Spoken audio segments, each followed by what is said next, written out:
Blitz up the middle. This one intercepted. Picked off in the flat. It's Lynch. You're better off just rolling it down the field, the 40-yard line, than kicking a line drive to number 15. And here he goes. The quarterback is on the loose. Here's Post up the middle. Post has got a seam and he's gone. Purdy makes one man miss, spins away from a second. 10 still alive at the 5. Play action, Black to throw. Caught by Soden. Finley to his left, throws across the body, looking for Peters. He's got him on the run. Meanwhile, handoff. He's got it. Look out. To the house, Emmanuel Poe. They're going to air it out. Deep down the near sideline. Touchdown, Londonderry. Unbelievable. The holder is Sabati. It's clean. The kick is up. Good. And good.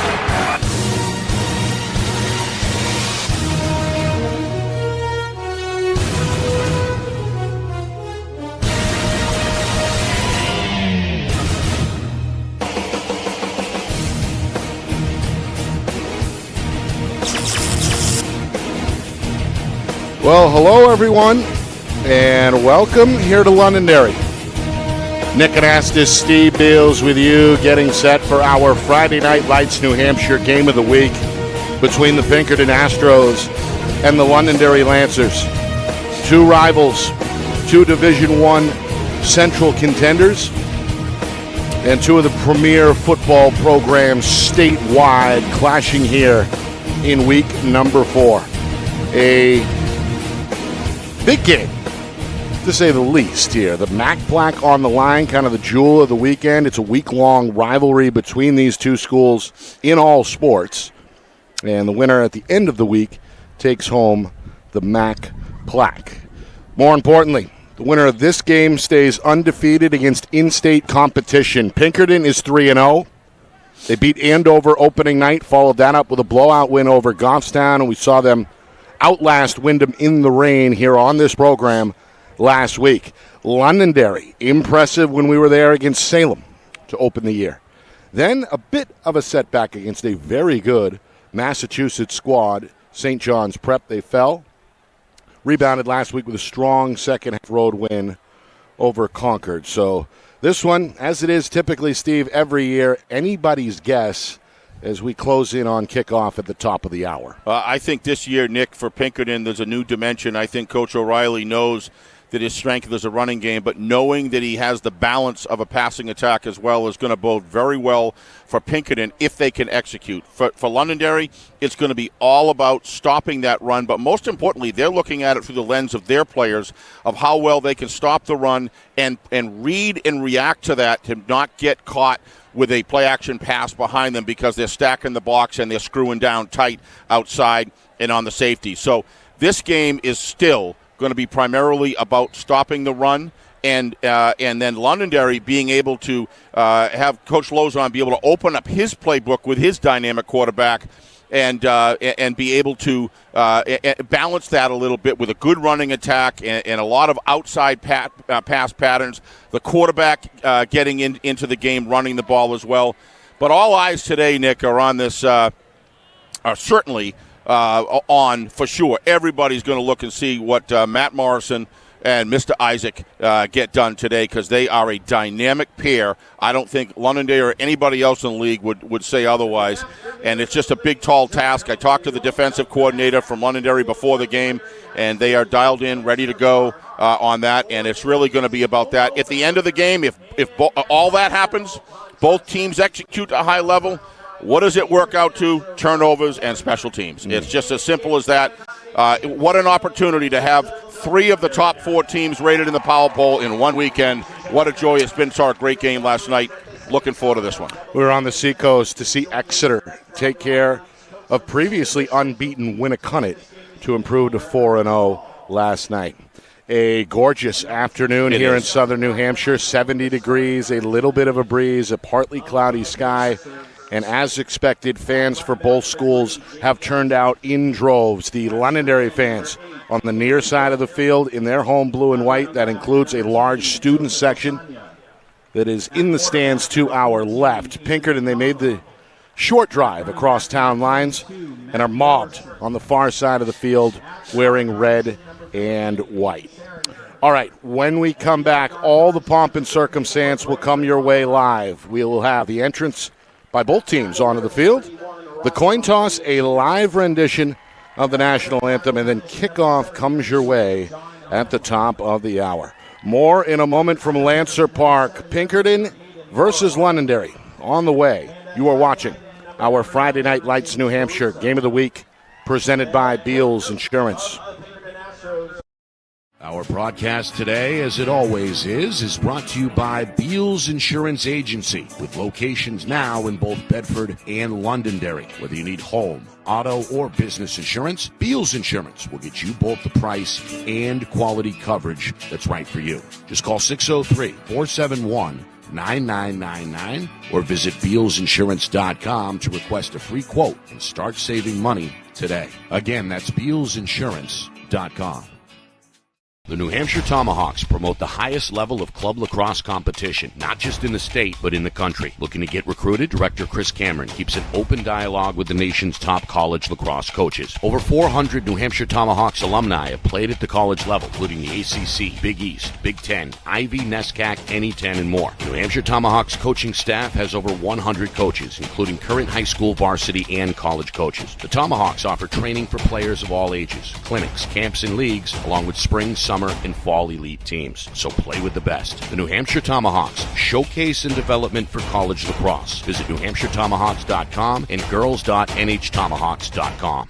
How can you reach your team's fundraising goals at no risk and no cost? MG Sports offers a variety of products to make your team's fundraiser a success. Their products include discount tickets, cards, and calendar raffles to hundreds of local merchants throughout the New England area. Don't waste another season. Raise more funds than ever before and become another football program in New Hampshire that sets fundraising records every season. MG Sports, fundraising made easy. Visit mgsportsfundraising.com to start raising money for your team today. Colonial Printing is family owned and celebrating 50 years of quality print services for New Hampshire businesses and can help yours as well. Whether it's creative design, digital or offset printing, or banners and signs, with state-of-the-art technology, unlimited industry sources, and the ability to think outside the box, Colonial Printing will help you get your job done. To see their full list of services, promo products, and portfolio, or to request an estimate, visit colonialprintingnh.com. That's colonialprintingnh.com.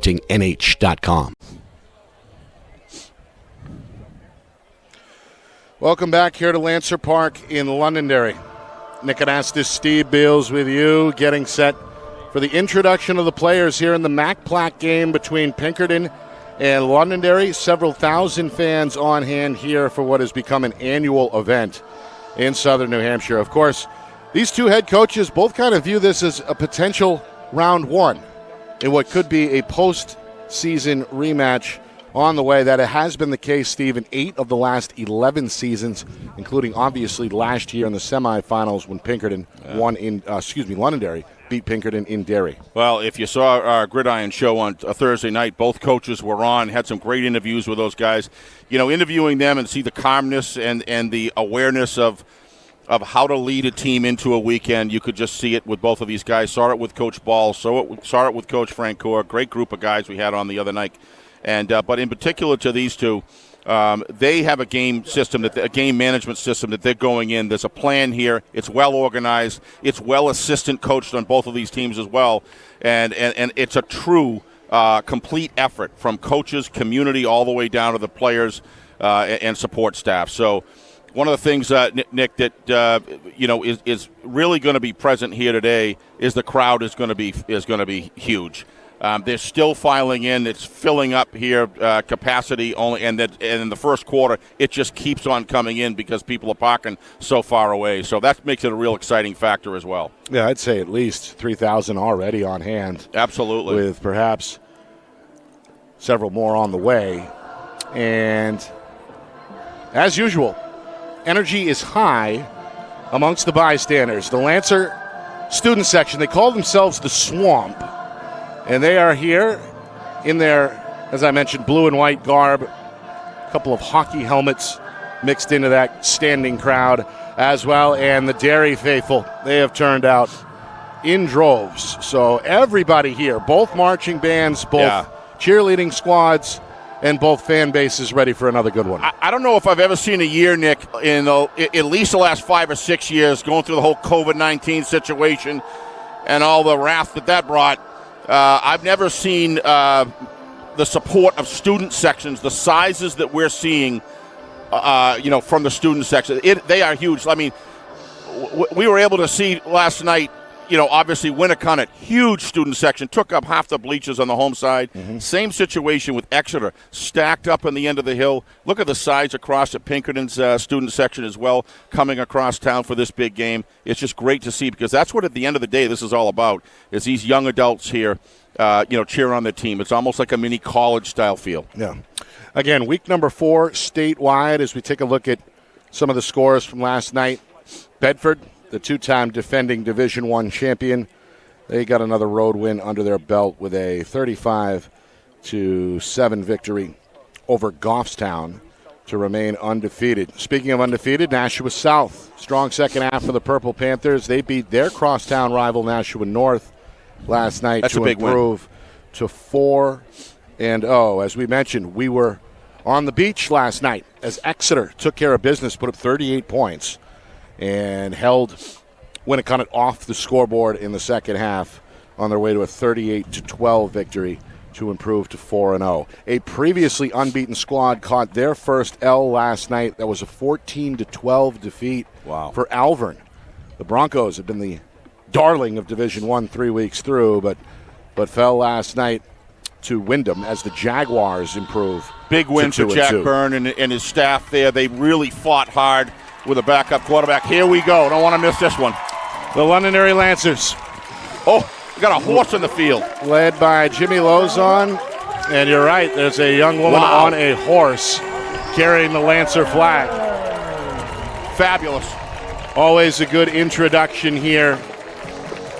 These two communities are unbelievable with their entries. Same thing at Pinkerton. It's just tremendous, these two towns, what they do. And there's the flag bearer, Devin Bowles, the senior. Wow. Going to fire up this crowd on the near side as Londonderry getting ready to defend their home field. Lancers searching for their third victory and their third in-state win of the young season. There's a smiling Jimmy Lozon down on the sideline. I wonder why with that entrance. Boy. He's been busy this morning already as the school's athletic director overseeing the other MAC Plaque events. But he's in his element now for sure as he speaks with his staff down on the sidelines. I don't know about you, Nick. That horse coming on the field with a banner there that was new. Something else. Yeah, we have not seen that yet. So bring back that anytime you want. Fantastic He's stuff. still out there. All right, we're getting set now for a live rendition of the national anthem by both the Londonderry and Pinkerton bands. Ladies and gentlemen, we'd like to give and let's go ahead and turn things down now to the field, to the public address announcer for what should be the live rendition of the national anthem as Pinkerton heads onto the field. All business, Nick, on both sides. Yeah, you can just feel it. These guys, they're just coming out. They're amped up, but they're in control. You can tell. I have a funny feeling we're going to see some hitting like we saw last night, and then some maybe. I don't know, but there's a lot at stake here, Nick. Sometimes fighting for your own community pride is greater than even the stats, but to have both of these teams essentially New Hampshire undefeated does add a little flavor to it as well. All right, not quite sure what the order is going to be here. Is it going to be anthem and then coin toss, or coin toss? I think we're going to do the anthem first, is my guess. On the sidelines, and then we'll meet in the middle of the field. Or maybe not. For today's coin toss. It's all good, no matter what. Yeah, they're going to bring the captains onto the field now. So, Steve, while we get set for the coin toss very quickly before the anthem, keys tonight. What does it take for both teams? I'm going to go 1-1. You have to stop the run against Pinkerton. Those cornerbacks and safeties have got to play as a unit. They've got to read, and they've got to react quickly. Londonderry has a history of doing it. That's how they've stopped this Pinkerton in other games. The difference is there's going to be a pass element, so the pressure, a legitimate pass element, Nick, it's going to be some pressure doing that. But how they perform the game plan is critical. Pinkerton, blocking, and tackling. Pinkerton is fundamentally oriented. That's what they do. If they get up front blocking for those two running backs and McDonald as well, If they get that, it could be a long day for Londonderry, but they've proven over and over they can stop the run, and Coach Lozon puts it. I don't know how to pick this game. Quite frankly, I'm not. I think it's 0 as far as I'm concerned. Somebody's going to be a victor, and it's going to be a big win for whoever it is, and it's going to have potential playoff seeding significance later on. Never mind the bringing home the MAC plaque. Our referee is Jeff Kleiner. Lancers win the toss. Coach Lozon defers to the second half, so Pinkerton will receive to open things up. Obviously, turnovers, Nick, and special teams come into play if it's even against the offense and defenses. But boy, everybody's amped. I am as well. I've been waiting for this all week. All season, for that matter. One of the bigger regular season games you're going to find statewide. Yep. Be hard-pressed to name a bigger New England one. wide. Yep, I agree. All right, the color guard is now on the field.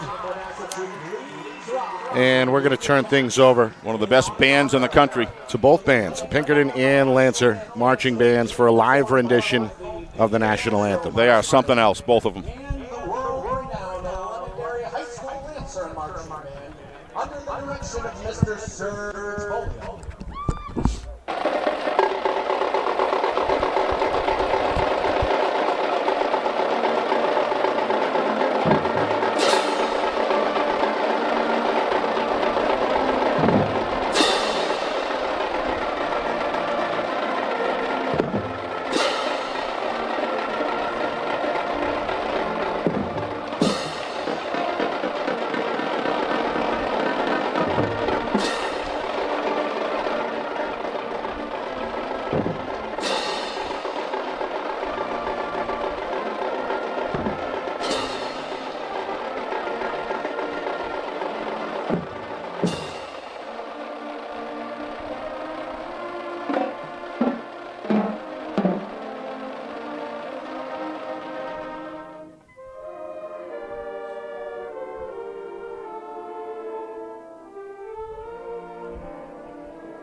Well, a fantastic job, a fantastic collaboration by both the Lancer and the Astro Marching Band, setting the tone here with a great live national anthem. Just reverence for their country, Nick. It's just a beautiful thing. What these students are doing here today, from the band all the way to the student section to the players on the field and the local community, is just both of these towns or regions are just incredible. So big crowd here. Well done. Expected to have a handful of 1,000 or so. And again, you couldn't ask for better weather. The sun is out, 70 degrees here. Feels like August as opposed to late September. So Londonderry, never know with Coach Lozon what he wants to do. You have no idea. He wins the coin toss. He's going to trust his defense. He wants the ball to start the third quarter. So the home team will kick things away left to right to begin the game. One thing for sure, Nick, we know it's all decided ahead of time what he's going to do. And same thing on the other side with Coach O'Reilly and his assistant coaching crew. There are 2 game plans coming in, and that's going to be another key, is how well the buy-in, how well did practice go during the week, where is the team right now mentally, emotionally, spiritually for that matter, as far as executing that game plan and understanding that high discipline and execution is the key, and it comes down to the basics, blocking and tackling. The veteran Blake Thompson, 2-year starter, the senior, places the ball on the tee. Grass field here at Lancer Park. Both sidelines hyped up, players and fans. Thompson looks left, looks right. He's ready to go. We're ready to go, and we are underway here in Londonderry. It's a short kick. It's handled by Dillon after a fair catch at the 25-yard line. I didn't see it either. That's Cam Dillon, the 2-way starter, the 6-foot senior, who is one of Londonderry's sure-handed players. one of Pinkerton's. I love the players. decision by Pinkerton to just fair catch that, Nick. If you're going to give it to us on the 25-30 to open the game when everybody's rusty, just starting out, then absolutely just fair catch that. Get your offense unit on the field, especially when you got an offensive unit like this. So we look at Aiden McDonald for the first time, the 5'11", 180-pound junior, who Coach O'Reilly praised when we spoke with him on Thursday night. Said he was in the mix to start last year as a sophomore. Ultimately, it was senior Tim Hersom who won the job. But here's McDonald as a junior, and the job is his moving forward. He's going to drop down on first down. His arm is hit. That ball comes out, and it's ruled incomplete as the long 6'3" senior captain Devin Bowles may have gotten a piece of that arm. I was just going to say the same thing. Devin is an emotional leader. His brother was as well. He had a group, but Devin really, really brings it on, and his emotion is all done in leadership, through leadership and directives towards the other players. We're going to be okay if we keep doing this. So Coach O'Reilly goes to Terrific the air player on the first play of the game. We'll see if they run here. They do. It's a handoff to Jamie Isaac, and he's hit at the line of scrimmage. Wrapped up and spun down by one of the biggest men on the field. That's Colin Kuchar. 6'6", 285-pound senior. Just saw a thing on social media that showed both of those guys that get kind of tapping each other in the shoulder, and there was an article about both of them being basically Division One bound, one going to UNH and the other going to Dartmouth. So I think we just saw there maybe a little bit of why. Third down. McDonald over the middle, finds a man. Catch made by Anthony Caruso. Big play. And a good run after the catch is going to keep this drive alive for Pinkerton. It's a Big first down play. Out to the 39-yard line, a gain of 14 for Pinkerton. 2 years ago and last year, Nick, we saw, that and that dimension, as clean as that, wasn't really quite to this level as it is now. It's going to be a big factor. First and 10, Dillon on a screen, can't reel it in. The high throw goes incomplete along the near sideline. Yeah, Alexander Veer in that situation, Nick. I talked about key to the game, reading the run and then reacting to the pass. That's exactly what he did there. He came up, really got involved in the business, caused an incomplete pass. Nice job. Second down, roll out. McDonald eyes downfield, looks for a lead block, gets it, makes a zigzag cut at the 44. Yep. And will pick up in the end 5 yards to bring up 3rd and 5. One of the things Aiden wants to do here is he wants to make sure that he runs north-south, Nick. If you're going to step aside, you're not going to beat the speed here on that inside linebacker and cornerback and safety core. 4 wide receivers as Pinkerton hurries to the line on 3rd and 5. McDonald escapes the pocket to the right. Looks for the first down stick and gets there. Yeah, that's what he's got to do right there, Nick. North-south, make your cut, plant your foot, make your cut, and go. Take what's there. It's the safest. That way you're square to the line. You're not taking some, unprotected hits. Very important that he stays in the game. 7-yard pickup and a second first down of the drive for the Astros. Good decisions by this young man so far. 3 receivers right side this time. McDonald is in the gun. Heat comes off the edge. They fake the handoff. They keep it with the junior quarterback, and he's wrestled down by Cooper Freitas, the 6'1 senior for Londonderry. McDonald fortunate to get back to the line of scrimmage on that one. Actually picked up a yard to bring up a second down and 9. Wow. McDonald, as we mentioned, gives Coach O'Reilly a little different look offensively. He does. As we've seen already on this drive, several snaps taken out of the gun. That's something we're used to seeing. Morrison in the flat, his first touch, runs a man over at the first down stick and does have enough to move the chains. Meanwhile, a couple of late flags down. Come out. As a penalty, I believe, came at the tail end of the run or maybe after the run. This is going to be, it could go either way, Nick. I think it was a little bit of a skirmish on the sidelines. I think Devin Bowles was in there. I don't know how they're going to call it. They were down there. They know what happened. They're going to have a little communication right now. Wouldn't surprise me if they picked it up or it was flags on both sides. I don't know. The official today, the referee, is Jeff Kleiner. But it was well after the whistle. 5-man crew, including Sean Bean, Mike Dano, David Webster, and Jeff Reardon. John Reardon, I'm wondering if they picked it up.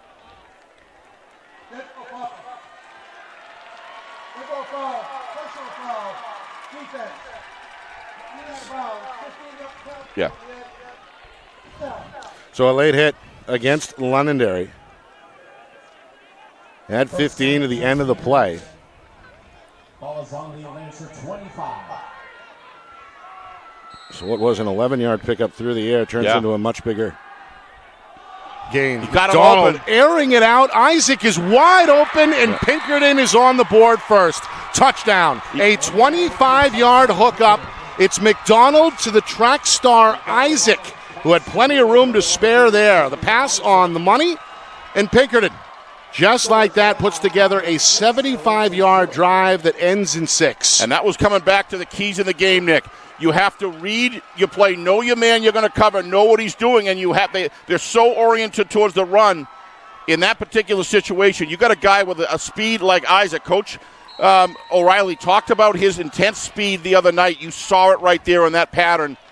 Very Randy Moss-esque down, fading away into the end zone, and a good pass by McDonald. The left-footed senior Andrew Perfetto is on for the extra point try, but we have a whistle here before the snap. Something happening along the line of scrimmage. Looks like encroachment. Against Londonderry. Yeah, encroachment, yep. So half the distance to the goal after Londonderry commits their second penalty. Make it a little bit of a shorter kick here for Perfetto. Yeah, key now is you got to get it up there because you're awful close to the crossbar.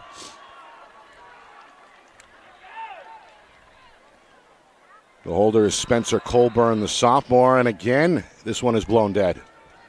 Maybe the same call again, Nick. I'm not sure. I think it might be.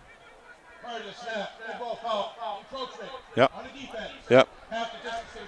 Everybody's pumped up. You've got to be able to maintain that, obviously. But what if you really got to lose? Now it goes from the 2.5 to the 1.5 to the. Well, it's not going to change Coach O'Reilly's mind, apparently. No, he's going to keep kicking. You just got to make sure you get under that ball.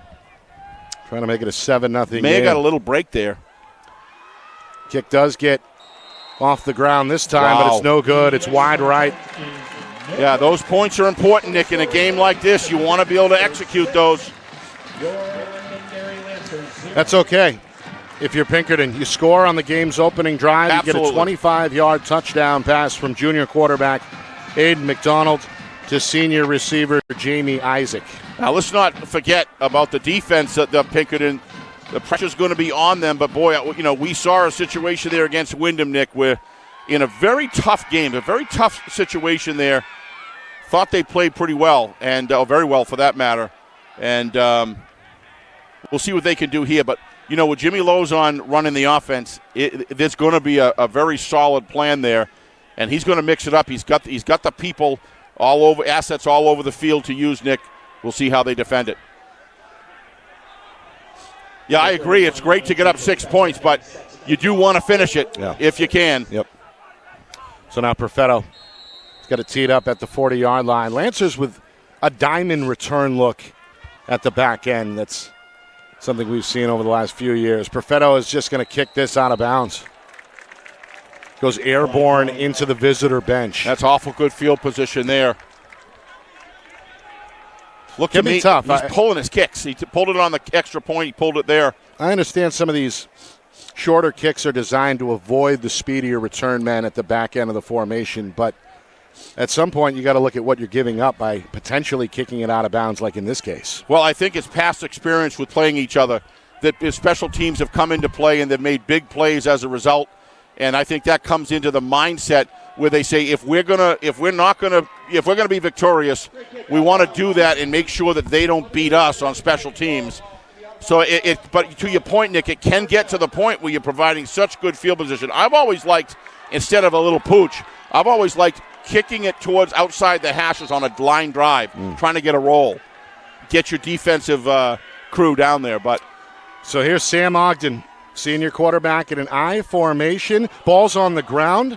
Picked up off the bounce by the Lancer running back Carson Palma, but the senior is going to lose a yard in the process. It looked like Ogden was coordination immediately after the snap there. Yeah. And that jarred the football loose. Think about awareness that takes to be able to get that ball back in that situation. No gain on the play, 2nd down and 10. They don't lose the football because he's right on it. Very coordinated, very quick reaction there. So no gain for Palma. Second play from scrimmage here for Londonderry. Pinkerton, 4 men in the front. The fifth is a standing Caruso on the near edge. Palma going to run at Caruso, gets to the second level, trying to grind out a couple of yards to get to midfield. Middle linebacker Joseph Osanya is one of the players to watch tonight for Pinkerton, the junior, number 10 in white, right in the middle, the heart and soul of that defense. Yeah, they have a lot of respect for the passing game of the Lancers, Nick. Safety coming in there what appeared to be late, but he has to make sure he's got deep coverage. So it's a pretty good design play there to run in that direction. He's got to stay deep, and he's coming up. Came a little late for support, but for very good reason. Nearly 4 minutes in, Londonderry hoping to extend their opening drive here on a 3rd down and 2 from midfield. Pinkerton wants to get the defense off the field. 5 men at the line for the Astros. The man in motion is Bowles. Ogden, the pistol snap, calls his own number right side, and he's got a 1st down. Yeah, I like the play. Brought Devin Bowles right over there, and he is a fast-moving tank, Nick, and getting that extra blocking support in there just almost guarantees you the 1st down. But Londonderry getting off the ball well here offensively. Always watch the lines in the beginning. Are they working as a unit? Yes, they are. Ogden going to head to the sideline as Coach Lozon brings in his second quarterback of the afternoon. That's Alex Villa. Never been afraid to do 6'4". that. He's in there along with Devin Bowles. He loves to run him. And we got 3 wingbacks to the left side. One's going to break out towards the perimeter. Villa going to take the snap. And the Wildcat quarterback spun down by Osanya at about the 42-yard line after a gain of 3. Bring up 2nd down and 7. Nick, just kind of a little on the replay button. Did you see Quintilani in there, Nick, at fullback? Is he back or? I don't believe he is. Next time they're up on offense. He is not on the field right now defensively for Pinkerton. That's one of their senior leaders who was lost in the second half of last week's game against Wyndham with an injury. Big shoes to fill there. Same formation, same play call. Villa this time looking to break to the right. Isaac is there at the line of scrimmage to wrap him up below the knee. Villa falls forward to the 40-yard line. That sets up a 3rd down and 4 coming up for Londonderry as we head towards the midway point of this opening quarter. Yeah, what an advantage to have a guy like Villa. He has incredible height and extension, Nick, with strength built into it. Great condition, great strength. He's able to get them in a 3rd and 4 position and give Ogden a chance to rest there. And those little things have a big factor going into the second half, Nick. Ogden going to send 2 receivers to the short side right. Pinkerton a 3-man front. Astros showing blitz. Ogden back in the game. Handoff for the first time. Ooh, it's that's taken going to be by close. Adrian Cruz, and the junior is very close to that 1st down marker down at the 36-yard line. The officials spot it right at the 36, and they say 1st down. So Cruz gets the 4 they needed. Second 1st down of the drive here for Londonderry. So far what I expected, Nick. Just 2 teams on both sides of the ball that are just proficient. And Lancers trying to open moving the ball. Answer Pinkerton's opening drive touchdown. Ogden's got time to throw. Short over the middle. Taken again by Cruz, who breaks to his right. Stopped short of the 30-yard line. Tackled out of the secondary by A.J. Scholes, Jr. Nice recovery right there. You know, they've got to stay back, but Pinkerton's defensive recovery here on the runs, and I haven't really seen the passes yet, but on the runs, well, that was a pass. But the recovery on the short stuff has been very, very good. First completion for Ogden. Goes for 6 yards. Meanwhile, a whistle here. And we've got our first time out of the game? No, we have an official's timeout as a Pinkerton player is told to exit. That's Aaron Parker, the 6'4 junior. Looks like an equipment issue where they wanted a different player on the field as he repairs his equipment. So he'll sit out for play. Replacing Parker is one of the co-captains, Caden Morrow. I don't know about you, Nick. Much warmer up here than I thought it was going to be today. Make that John Hanlon. You're right. We're right in the sun as well on the black tarred roof here of Sawyer's Nest. Flag on the play. Another procedural penalty on the way. As the officials have been busy here already, 4 accepted penalties combined. Yeah, False start. That's Londonderry's 4th penalty. pretty significant penalty now. It just changes the playbook a little bit, Nick, where now you've got 2nd and basically 10 again, or 9.5. I don't think we saw one. We didn't see one penalty until the second half, right? Or maybe last one. Night? Yeah, it was one penalty the whole first half. Yeah, and that didn't come till just before halftime. And now we've got, what, 4, I think? We have a combined 5. 4 or 5, yeah, 5. 4 against Londonderry. And again, awaiting here the officials to give us the okay. If you're just joining us, Pinkerton took 3.5 minutes off the clock on their opening drive. It was capped off by a 25-yard touchdown pass from Aiden McDonald to Jamie Isaac. We are seeing Londonderry's answer here in real time. 2nd down and 9 out of the pistol. Bowles moving in motion. They're going to fake the handoff. Trying to follow the lead block of Cruz is Ogden, but he's going to be spun down. Yeah, is that Schulz again?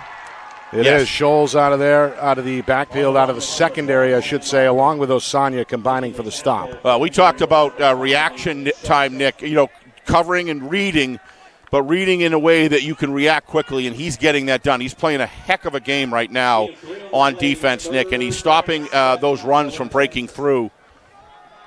Really impressed with this young man so far. A gain of 3 for Ogden. So now 3rd down and 7 as we head towards 4 minutes to go in this first quarter.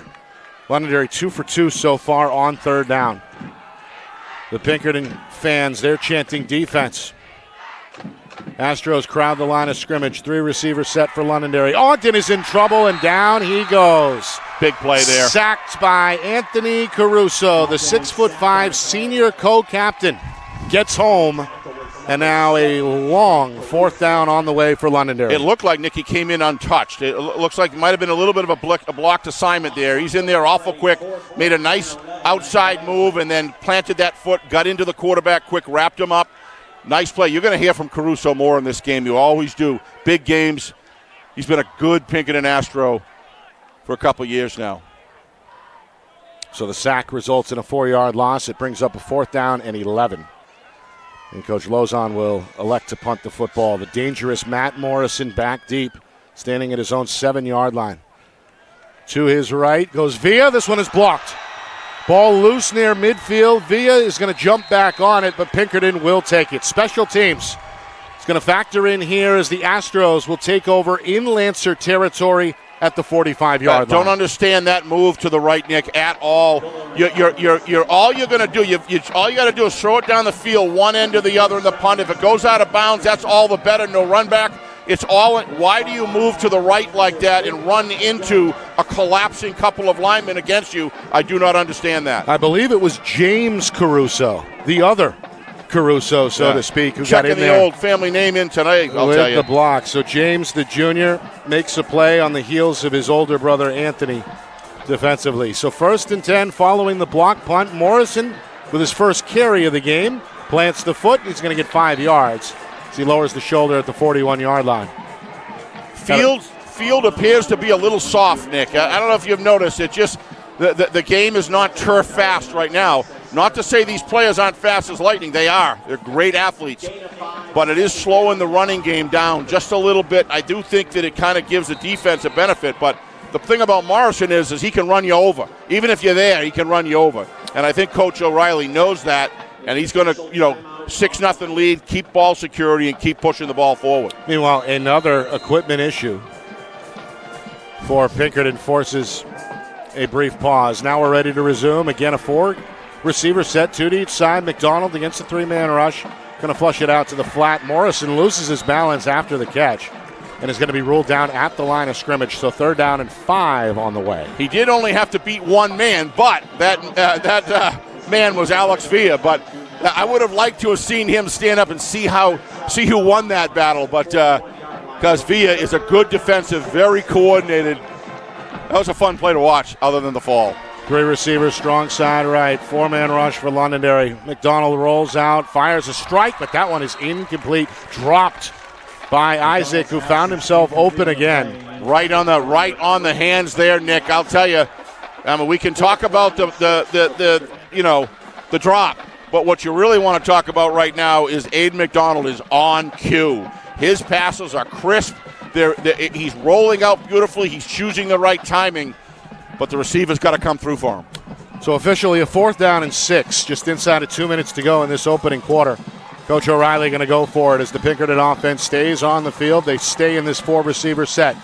It's a 5-man rush. McDonald wants to go deep, looking down the sideline for Isaac, who makes the catch, but I believe, Steve, he stepped out of bounds first. Yep. That's going to draw the flag as the line judge, David Webster, appeared to be all over it. Yeah, he was. He stepped out of bounds there about 6-7 yards back, Nick. Boy, there's 3 plays. Morrison falls down, drop pass, and then go out of bounds. You still got to come back. McDonald just threw a tremendous pass right there. You got to have the focus. I mean, the plays are there. They're there. McDonald's completing it 3-0 on every single one of those. His teammates got to step up. You got to execute, and you got to make smart decisions. It's tough. It's awful tough when you're looking back to lose footing, but you got to know where you are as a boy. I tell you, Isaac's speed is everything that Coach O'Reilly said. He's got breakaway speed. Londonderry should be very pleased right now that they've got the ball back here because... Well, not yet. Still 4th down. Well, 4th down, true. A minute 47 to go. It's a 5-yard penalty for Isaac stepping out of bounds and then making the catch. Second penalty against Pinkerton. What I meant, Nick, first quarter. What I meant was I expect him to punt is what I'm saying. I don't expect them to go for it 4th and 22 or something here. If they do go for it, boy, that's a gutsy call. So that's actually, I said 5. It's actually a 15 yard penalty. Yeah. So 4th down and 21 officially with the ball now spotted at the Pinkerton 44. Londonderry will bring their return unit on. That's Caden Malik, one of the speedsters back deep. The senior standing at his own 16-yard line. And we're about to see the first punt of the game for A.J. Scholes, who already has a couple of tackles defensively to his credit. Takes a face-high snap, gets a rainbow kickoff. Malik has it at the 20, makes the first man miss, and then is quickly wrapped up by special teamer Brandon Carney. However, there is a flag down near the line of scrimmage. It's been a penalty-ridden first quarter for both teams. I wonder if there was a hold on the right side there. It looked like he made a pretty good move. He did get the kickoff quickly, so I'm not sure, but that could be what it is. It's probably on Londonderry because they're talking to Coach O'Reilly, unless he was just finding out what it was. No, he's talking, head officials talk, so it's got to be on Pinkerton, I believe.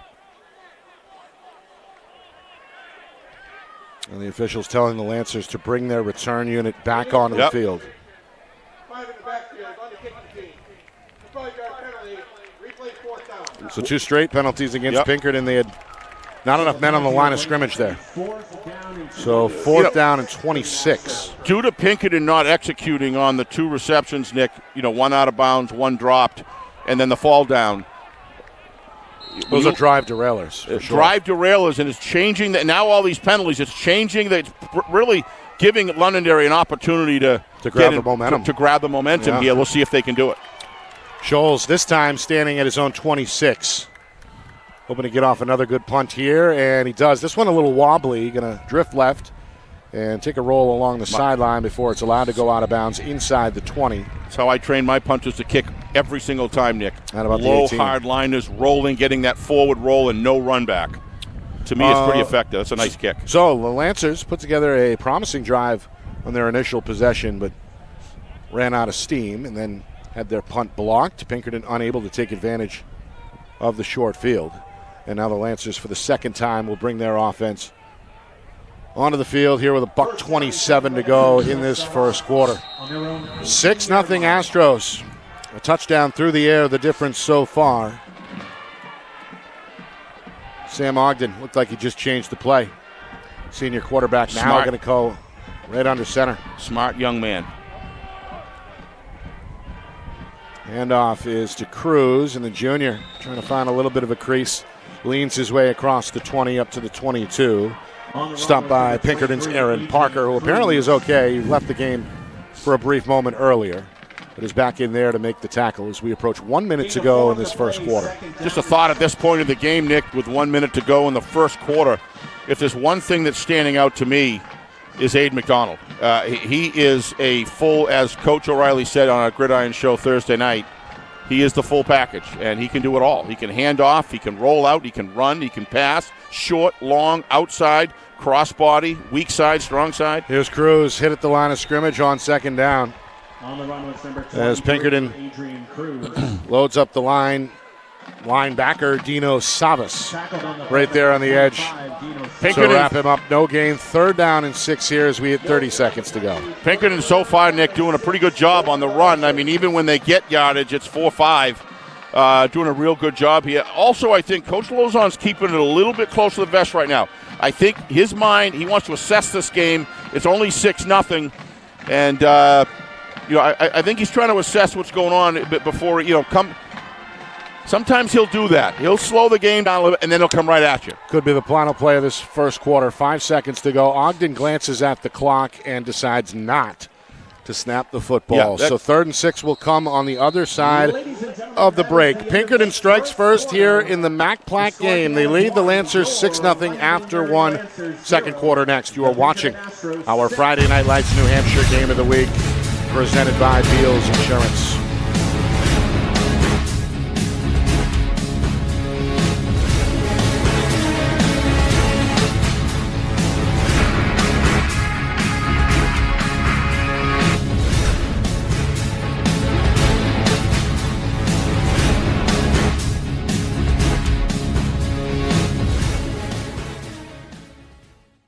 Our broadcast today, as it always is brought to you by Beals Insurance Agency, with locations now in both Bedford and Londonderry. Whether you need home, auto, or business insurance, Beals Insurance will get you both the price and quality coverage that's right for you. Just call 603-471-9999 or visit BealsInsurance.com to request a free quote and start saving money today. Again, that's BealsInsurance.com.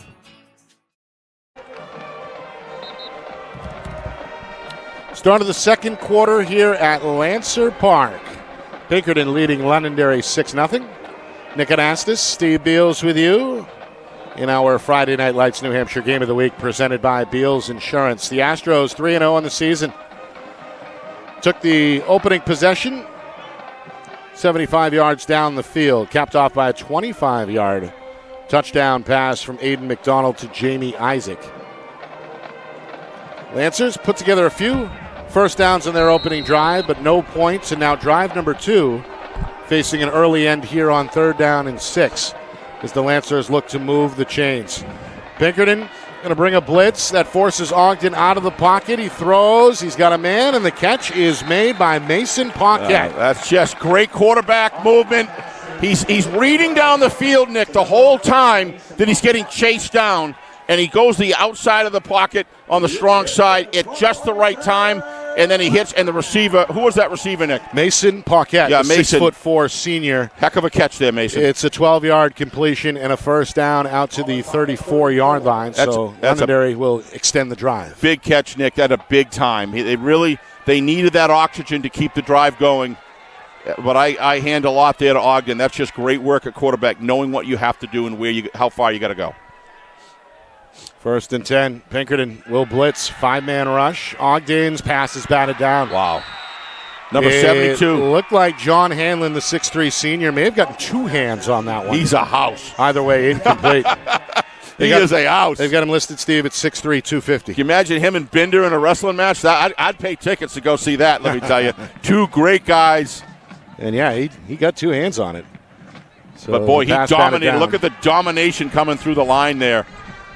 2 of the bigger teams you're going to find in the state. And as we mentioned, a clash between 2 perennial powers in Division I. Pinkerton 3-0, no problem. Through the first 3 weeks of the season, multi-score wins. And Londonderry looked very good in 2 of their 3 games. The only blemish, an out-of-state loss against a Massachusetts power in St. John's Prep. Wow. This one batted and intercepted by Anthony Caruso, and he's going to cruise into the end zone for the touchdown. An athletic individual play as good as you are going to see as Caruso, the 6'5" senior, bats the pass out of the air, catches it for the interception, and runs it into the end zone for a touchdown. Most good teams playing each other that are relatively even and have history, it usually, whether you're talking Division I, college, SEC, NFL, high school, doesn't matter. It comes down to 5 or 6 big plays in the game, Nick. You've got to. We know ahead of time that's at least a big play to keep Pinkerton close or to be able to come out victorious. That is a huge play. A pick 6. Meanwhile, extra point by Perfetto. Thought he'd go for 2 there. Is up and good. Coach O'Reilly settles for 1. He likes the 13-0 lead. Well, I think he's got a lot of faith in his kicker. I think that's really what it is. Sees that last kick there that he missed as a very uncommon event, so he's got faith in him. He's got him back on track. That is a huge play. But Londonderry's used to, they can take on adversity. They don't quit. Jimmy Lozon's teams are, generally speaking, Nick, we saw Londonderry in games this season that you were giving us the scores on where they were even behind or just, kind of even. Jimmy Lozon's a second-half guy. That's how he coaches. But that's going to change the dynamic of this game. It's going to kind of force him, Nick, in the second quarter, open up the playbook just a little bit more. To your point, the big plays and how they factored in here. 5 or 6 a game. So far, we've seen at least 3 that benefit Pinkerton. The 25-yard pass, which is the longest from scrimmage either way for the touchdown. Agreed. The block punt, which ultimately didn't factor in on the scoreboard. But then the tip, the interception, and the pick 6 for Anthony Caruso. Add that all up, 13-0 Astros early. Absolutely, Nick. I'll throw on top of that in a way that a lot of the things that happened to Pinkerton negatively, adversely, they actually did to themselves. So Londonderry is, right now in a situation with 2 scores down. It'll be very interesting just how Coach Lozon, after he gets the ball here, plays this. Does he open things up some? This one is a high pop-up kick that takes a dangerous bounce. Wow. But the short-handed Devin Bowles, older brother Riley, of course, he makes a terrific one-hand gather there off the bounce. You can make a mistake and I'll tell you. Well, a flag on the play. Riley's one of those players, Nick, that I just love to watch, and I love to watch Devin.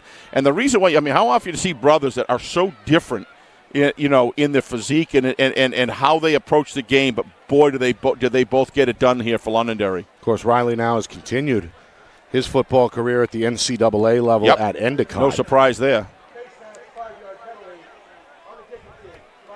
So 5-yard penalty. Londonderry on will the take tackle. That. Yep, it's against Pinkerton. That's their 4th penalty. So 4 accepted penalties against each team in this first half so far, which is not even a minute old. The second quarter clock, not even a minute gone by. So here comes Ogden trying to shake off the interception.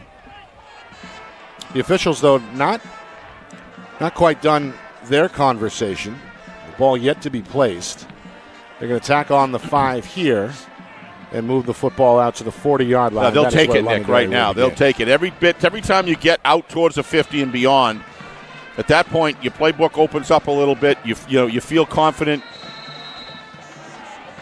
and good things usually happen. So we'll see what happens here as far as Londonderry is concerned, but Pinkerton's defense has been solid so far. Palma is the tail in the pistol. He takes the pitch here. He's got some room to operate on the sideline, and he's going to work his way to midfield before being undercut by Dillon right near the marker at the 50-yard line. Well, Mr. Ogden, that's how you do an option pitch, Nick, right there. He knew where the defender was, and he turned towards him to suck him in for the tackle and made sure that he wasn't playing both players at the same time. That's critical. And then it made a beautiful pitch outside, and that's a nice gain for them right there for a first down. We've seen the pitch. So many teams struggle this year with it. That's how it's supposed to be done. 10-yard gain for Cruz. Quarterback. Sorry, not Cruz, but Palma on his 3rd carry. It's been a almost 50-50 split between Cruz and Palma so far. They fake to Cruz. Ogden on first down, avoids the first man, and is eventually dragged down again near the first down marker. Anthony Caruso catches up with him 9 yards downfield, 2nd down and 1. High school football, you want your quarterback to lead, Nick. You don't want him to be a standby piece of equipment. You want him to go out there and lead and show that I'm in there to win it. You're going to come with me, and that's exactly what Sam Ogden is doing right now. Really impressed with these last 2 plays. Down 2 scores, understands the gravity of what's going on here, how they need 1 score to go in that half. Here we go. Longest run so far for Ogden, a 9-yard pickup. Second down and 1 from the 41-yard line. In motion is Zach Bureau to the right. Villa in as the quarterback, calls his own number, and the big 6'4" senior lumbers his way down inside the 40. That is enough for a first down, a 2-yard pickup. And don't miss what's going on here with Coach Lozon, understanding that he's got his players here. He needs four-quarter effort. What does he do when you got a guy like Alexander Villa? You bring him out there after Sam Ogden just kind of ran hard, took some hits, get him off the field, get him back in the game after Villa gets him a few yards. I'm just really impressed with the management there. Coach Lozon knowing what to do.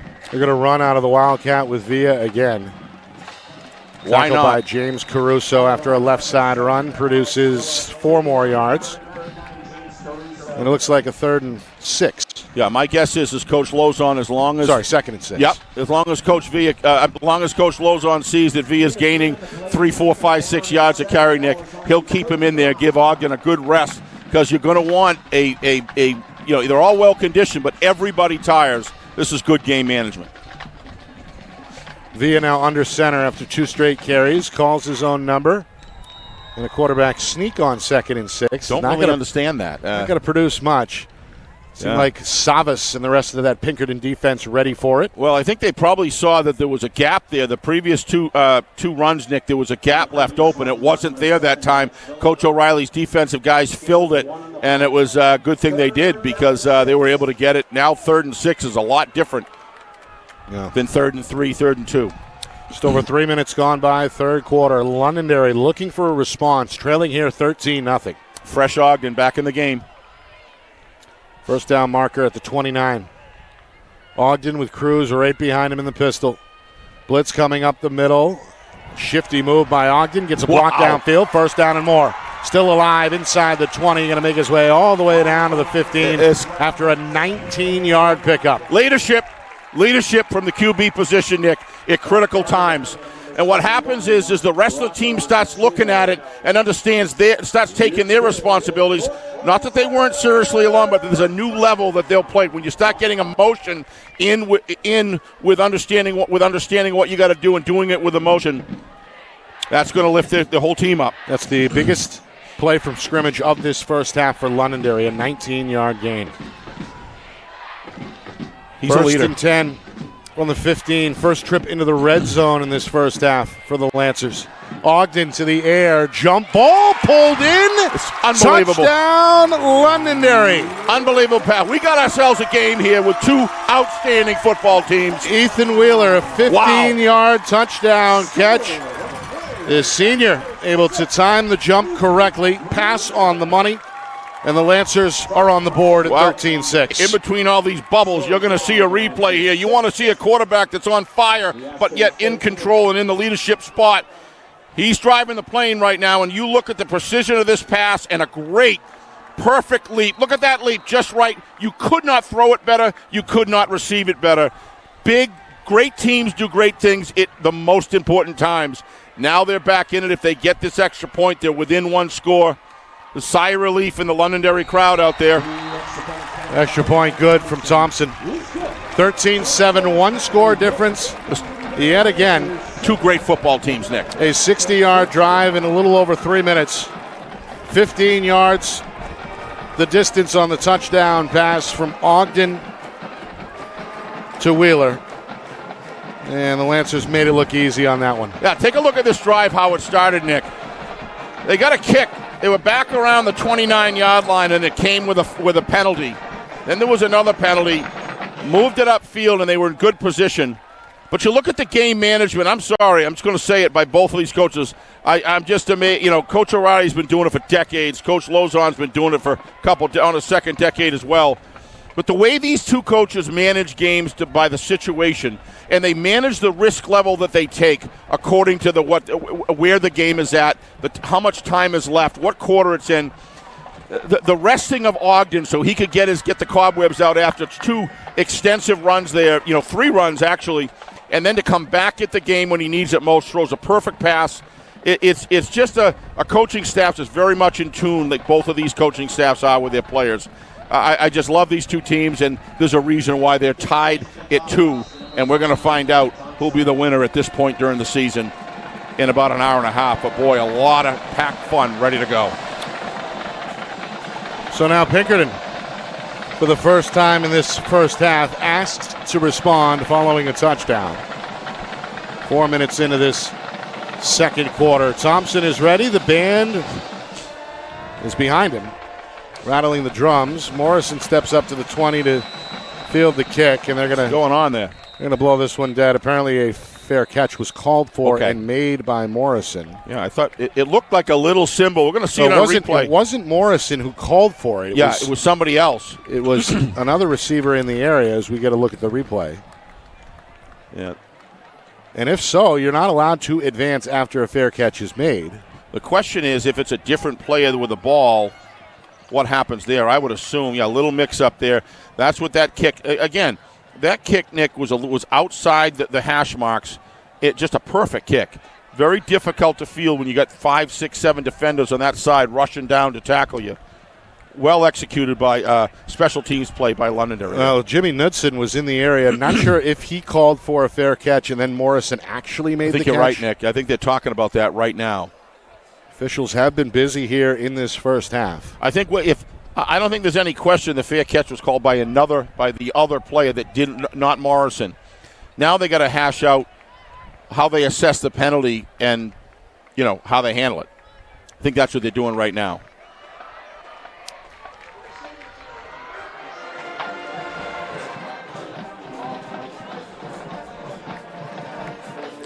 All right, that's what we thought.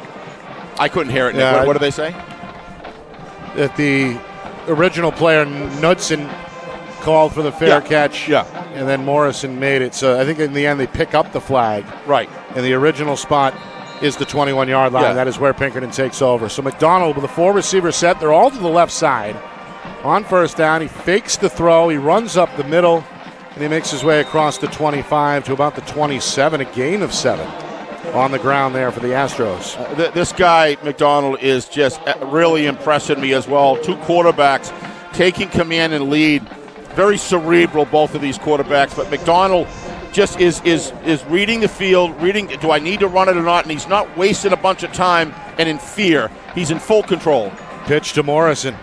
Just his second carry this afternoon. He's met by 2 Lancers. Boy, he's a powerhouse. But he does have the first down. Cooper Freitas with his second tackle for Londonderry. Had 5-yard gain for Morrison. Yeah, had Freitas and another player I couldn't read. It looked like one of the cornerback. Pinkerton getting to the line very quickly. That's been the case here so far today. Playing up tempo. The junior on the rollout puts it perfectly. This time the catch is made by Isaac, who's got a 25-yard touchdown to his credit today. He's going to step out of bounds at midfield after a 17-yard pickup there. Nick, I don't know if you remember seeing McDonald, and he was a good quarterback. I'm not suggesting that at all. But the progression and the chemistry that he's built with his players since the Jamboree when we saw him, Nick, is just, this is not even the same football team. I mean, they were good then, but I'm just saying. 3 receivers short side. They'll pitch it in that direction. Morrison hit at the line of scrimmage. About 4. Villa with the tackle, got him around the waist, and you can see the senior fired up after making the stop. Nonetheless, Morrison grinds out 4 yards there to set up a 2nd down and 6 as we head towards the midway point of this second quarter. Yeah, a little bit the pitch was a little too close to the quarterback, Nick. You want to be able to stretch that out an extra yard or 2, but still got 4 yards. 4 receiver set again, 4-man rush for Londonderry, and McDonald is sacked. Well, the snap ended up on the ground. That gave Palma an extra second to come into the backfield and make the tackle. So a sack is going to set back Pinkerton. 2nd and 6 turns into 3rd and 15. Yeah, other than a turnover, Nick, it can't get much worse than that. I mean, you're 2nd down and 6, and then now you're 3rd down and 16. So a sack for Carson Palma. Very interested to see what Coach O'Reilly's going to call here. 3rd and 15. How aggressive is he going to get? He's got trips near side. The throw over the middle, and it's knocked away, incomplete. It's Palma again. Morrison knocked. Palma got his hand on it. It was intended for Morrison. And the play-by-play bears it out there. So back-to-back plays for Palma. Sorry, Nick. What I meant Londonderry gets the stop they wanted, and now Pinkerton forced to punt on a 4th and 15. When I said before, I was wondering about what they were going to do, and the smart move there, not a bad play call. Why not use Morrison as your guy? But terrific defense there coming in. Malik is back deep. Going to stand just inside his own 20. Second punt of the afternoon on the way for A.J. Scholes, the junior. What a difference in the game. Score clock isn't right, but Lancers have trailed this entire first half. Hoping to get the ball back with a chance to take their first lead. They're going to have to wait at least another moment here as a couple of flags fly. This one blown dead. I think Ben must be manually doing the clock because we've got 3 to 7, unless they're going on that side. Oh, yeah, we're taking it off that clock. So good thing because this one doesn't show a 1. Yeah, it's the score on the screen is correct. 13-7 Pinkerton. All right, so a procedural penalty against the Astros, their 5th penalty of this first half. It's going to turn this into a 4th down and 20. And the football now is spotted at the Astro 38. Scholes will stand with his heels at the Pinkerton 25. My guess is they're not going to try to kick it. They don't want run back, so we'll see. Wow, he got a leg. Boomer, high in the sky. Wow. Malik is going to backtrack, watch it bounce at the 15, stays away at the 10. And this one ultimately down at the 9-yard line. Very good kick. This stuff there. Keeps going on, Nick. We're going to see some Division I college punters coming from the state of New Hampshire, Nick, because I don't know about you, but the punters this year have been outstanding in not just the long bombs, but just precision punts. That's a 53-yard punt. That's a 53-yard punt. That's saying something right there. That's a big special teams playing. And this is the toughest starting field position for either team in the first half as Londonderry absolutely takes over at their own 9-yard line. But Coach Lauzon's group with a chance to take their first lead if they can get to the end zone at the other end of the field. Ogden is in the pistol. Cruz is behind him. He's got a 4-man front in front of him. The handoff is to the junior Cruz. He follows the lead block. He spins his way across the 12-yard line before being stopped just shy of the 15 after a 5-yard pickup. It's been Cruz and Palma, the 2 lead backs so far this afternoon for Londonderry, and both of their quarterbacks, Sam Ogden and Alex Villa, have also been involved in the run game. Pinkerton has spread it out much more than we've been accustomed to seeing over the last several seasons. Aiden McDonald to Jamie Isaac was the game's first touchdown. Pinkerton extended their lead to 13-0 after a pick 6 earlier in this second quarter.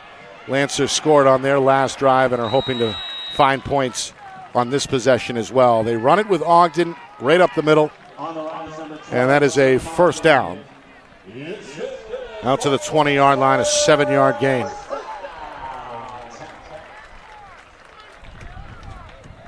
Inside of 5 minutes now remaining in this first half. Nick Anastas, Steve Beals with you from Lancer Park in our Friday Night Lights New Hampshire Game of the Week. 2 of the premier teams battling in their annual MAC Plaque Showdown. On 1st and 10, Ogden with Cruz behind him, Bowles to his left. Pinkerton shows blitz. Play action throw is down the middle and incomplete. Overthrows the target intended for Paquette, who may have had the step on the defensive back, Dillon. Either way, incomplete, brings up 2nd down and 10 with just over 4 minutes to go until halftime. Well, one of the things for sure, Nick, is both of these defenses came ready to play today. I mean, these 2 teams can score a lot of points with any weakness in any defense, and I give them both a lot of credit here. Not making anything easy other than the pick 6 there, but that was done by a terrific defensive play. So that was Anthony Caruso. Yes. One of the better plays you're going to see all year. 2nd down and 10. Ogden keeps it himself. Looks for a lead block. Gets it from Bowles. He's got a first down and then some. Wants to get to midfield now, and he does. Finally bowled over by Isaac at the Pinkerton 48-yard line. It's a big play. A gain of 31 for Ogden. This guy's putting on a show. Both quarterbacks doing a terrific job today, Nick, executing this game. And I think whoever the supporting actors around the quarterback of whatever team, the level that they play is going to dictate the outcome of this game because both quarterbacks are ready to play in all facets, and have demonstrated that all half. 1st and 10 from the Astro 48, following Londonderry's longest play from scrimmage of this first half. Villa back in controls. He's got Wheeler to his left in the backfield. Hand to Wheeler. They fake the reverse. Wheeler's going to throw. Malik is going to make a diving attempt, but ultimately incomplete. That one coming from deep in the playbook there. Almost hit for what could have been another big gainer for Londonderry. Instead, it's 2nd down and 10. Villa's going to stay in the huddle.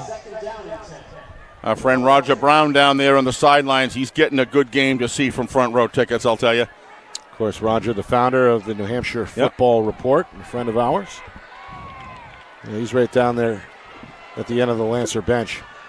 2 receivers right side, 2 running backs in the backfield joining Villa. Wheeler is in motion. What a play. They hand to Wheeler, and that one is scrubbed out.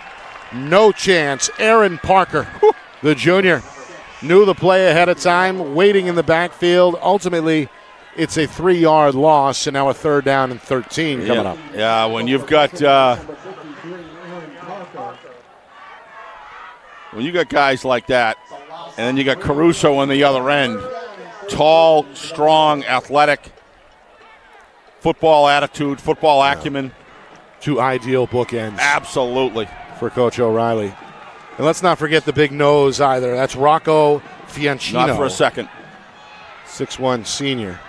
Right over the nose of the football right now. So we got a 3rd and 13.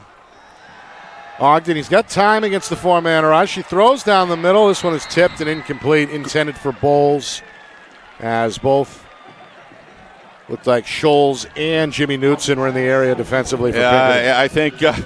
I think that Matt Morrison saw a nice, delicious Reese's peanut butter cup there coming his way, but Bowles was just able to tip it and almost intercepted a second time. So 4th down. A lot of traffic. And 13, and now the shoe on the other foot for Pinkerton. 2.5 to work with. Coach O'Reilly with all 3 timeouts. Astros will send 2 men back deep. The track stars, Morrison and Isaac, both standing at their own 20. Good kick from Bowles. The punt is high in the sky, and Isaac going to make the catch on the run to his left. A fair catch at the 24-yard line. So 2:24 to go. Pinkerton with possession and a 13-7 lead on the board. And one thing for folks at home to keep in mind, of course, Londonderry won the coin toss, deferred to the second half, so the Lancers will receive the kickoff to begin the 3rd quarter. Well, again, Nick, 2:24, really interested in the coaching styles. My guess is that Coach O'Reilly will play a couple plays conservative. If he gets the yardage he was looking for, he'll open it up and try to get something down. I think he's had a lot of faith in his kicker. I would argue 20 yards in. If he can get inside the 20, 22-yard line, I think he'll kick it. McDonald going to open up under center here on 1st and 10. It's a toss. Morrison looks for a block from Caruso, gets it, breaks it out right side. He's at midfield, and now trying to keep his balance. Stumbles to a fall at the 40-yard line of Londonderry. So it's a 36-yard gain on the pitch. Yeah, number 26 just saved a touchdown. That's Palmer. Palmer, what a player. That fully expended. Watch this on replay. Watch the effort that Palmer puts in here. Knows he can't catch him. One last try, grabs a shoestring, and Morrison goes down. Otherwise, he's gone. Yeah. Morrison, of course, the great effort. State champion in indoor hurdles over the winter. We found that out from Coach O'Reilly. And, Nick, he said he would have won it in the outdoor season, but he played lacrosse instead. Exactly. And is one of the Astros' better players in the springtime. Here is Morrison in motion. They hand to him, and there's Palmer. Got to meet him in the backfield. Wow, these guys are having quite a gang. That's a loss of 5. So Palmer making plays for Londonderry defensively. Temporary setback here for Pinkerton as they're backed up to the Lancer 44-yard line, facing a 2nd and 14. Meanwhile, the clock continuing to tick down. $1:25 remaining. And again, that clock moving here. Coach O'Reilly okay with it for now. He's got 3 timeouts in his back pocket. Good thing Palmer, for Londonderry's sake, makes that tackle, Nick, because he had the edge around the corner. Had some good blocking on the left side. That's a big tackle. They bring in big 99 James Caruso here. He's going to play wing on the near side. Morrison the wing to the left. Takes the carry, comes right, cuts it up middle, and is spun down by Freitas, who's been busy for Londonderry defensively. Boy, I'll tell you. Morrison makes his way inside the 35 to the 34-yard line. Now, Steve, we get a timeout with 48 seconds remaining. A 3rd down and 4 coming up. Our broadcast brought to you by Beals Insurance, locations in both Bedford and Londonderry. Whether you need home, auto, or business insurance, Beals Insurance will get you the price and quality coverage that's right for you. Visit BealsInsurance.com. Also by MG Sports Fundraising. That's fundraising made easy. MG Sports Fundraising is the official fundraising partner of Friday Night Lights New Hampshire. Visit MGSportsFundraising.com. Start raising money for your team today. By New Hampshire Tomahawks. Showcase and development for college lacrosse. Find out more at nhtomahawks.com and also girls.nhtomahawks.com. And finally by Colonial Printing. Family owned and operated for over 50 years. Start your next project today at colonialprintingnh.com. Nick Anastas, Steve Beals with you from Lancer Park along with about 5,000 fans. It's been a lively atmosphere today. The MAC Plaque game, one of the biggest, most highly anticipated regular season matchups you're going to find anywhere in the state of New Hampshire. Week number 4, both teams vying for positioning in Division I Central Conference. Pinkerton at 3-0. Londonderry at 2-1 overall. The loss came 2 weeks ago out of state against St. John's Prep. Pinkerton with wins over Andover, Portsmouth, and Wyndham.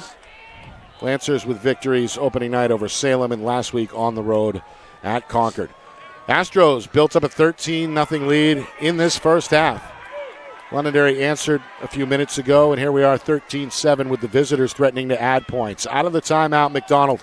Handoff Isaac trying to get to the edge, and he's got a first down and then some. At the 20, at the 10, at the 5. Touchdown, Isaac.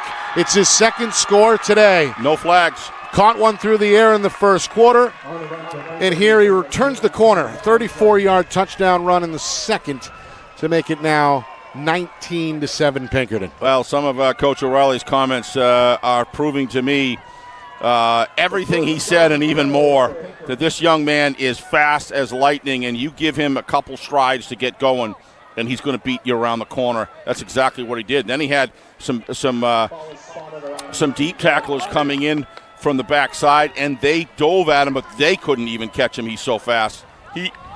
This backfield is lethal, Nick. Of course, he's a star. Yes. Track athlete, part of that state champion relay team for Pinkerton. Aren't they both on it? And as Coach O'Reilly said, to your point, our track guys also play football, Absolutely. So that's a big benefit. They're going to go for 2. They pitch to Morrison. Can his speed get him to the corner? He's going to cut it at the 5. Big and tackle. I think he's tackled short of the goal line. He is. That's a 2-point conversion saving stop by Damon Dawson, the senior for Londonderry, as the tackle is made at the 1-yard line. Yeah, nothing there. I'm sorry, Isaac didn't get in. Isaac did not get in. They say he stepped out. I'm late to the party, apparently. He stepped out of bounds. Pinkerton right? They've got 13 on the board still. They're going to mark the football at the 1-yard line. We have a timeout. The offense is still on the field for Pinkerton, so I believe that was very confusing. It was. Yeah. Isaac stepped out of bounds. He certainly celebrated like he had the touchdown. And they went back to the sidelines like it was a touchdown. But they actually ruled him out at the 8-yard line. So it was not a 34-yard touchdown run. It was a 26-yard run, followed by a 7-yard pickup by Morrison, and now 2nd and goal from the 1-yard line is on the way with 25 seconds to go. Well, they had 19-7 on the board, Nick, right. Over here, so it wasn't just us. It was the scorekeeper thought the same thing. So don't see that happen very often.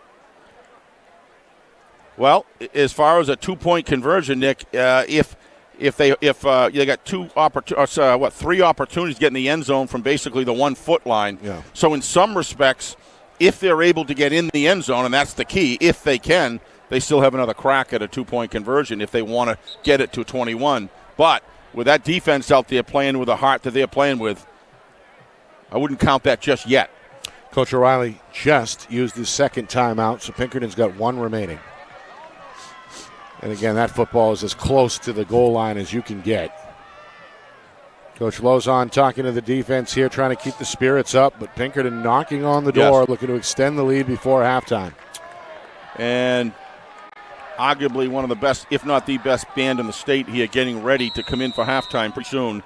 I think we're going to have them on. I think we're going to hear from both bands again. Oh, I hope so. As we did pregame when they collaborated on the national anthem.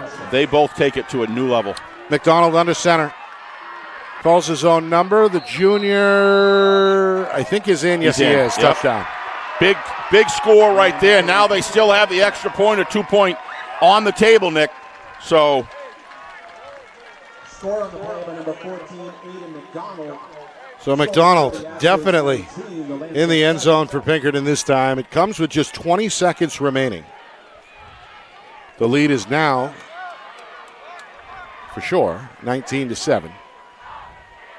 And Coach O'Reilly is going to attempt the extra point here as he brings out the left-footed kicker Perfetto, who is 1 for 2 so far. Missed his first, connected on his second. Third one is up. And no good as it drifts left. And the extra point attempt is no good. So 19-7. Either way, still a 2-score advantage for Pinkerton. Londonderry left with just 20 seconds to play before the break. Yeah, surprised that didn't go for 2 there to kind of get it to 21, Nick. But like I say, I think he has a lot of faith in the kick. Nothing wrong with the way the ball came off of the hold. It's just kind of off to the left. The first one he missed off to the right here on the other end. So having a little trouble getting it online there. Looks like a good hold, but some of the snaps seem like they're not going to say much because I couldn't do it. Yes. Some of the snaps were in the grass as well. Yeah, earlier, but that one was good. Yeah. All right, 19-7. Pretty impressive drive there by the Astros. Absolutely. Nice the play 1-yard calling. touchdown run. Highlight, of course, came on that 26-yard pickup by Jamie Isaac. Long run of 36 yards early in the drive from Matt Morrison. So Pinkerton getting it done on the ground.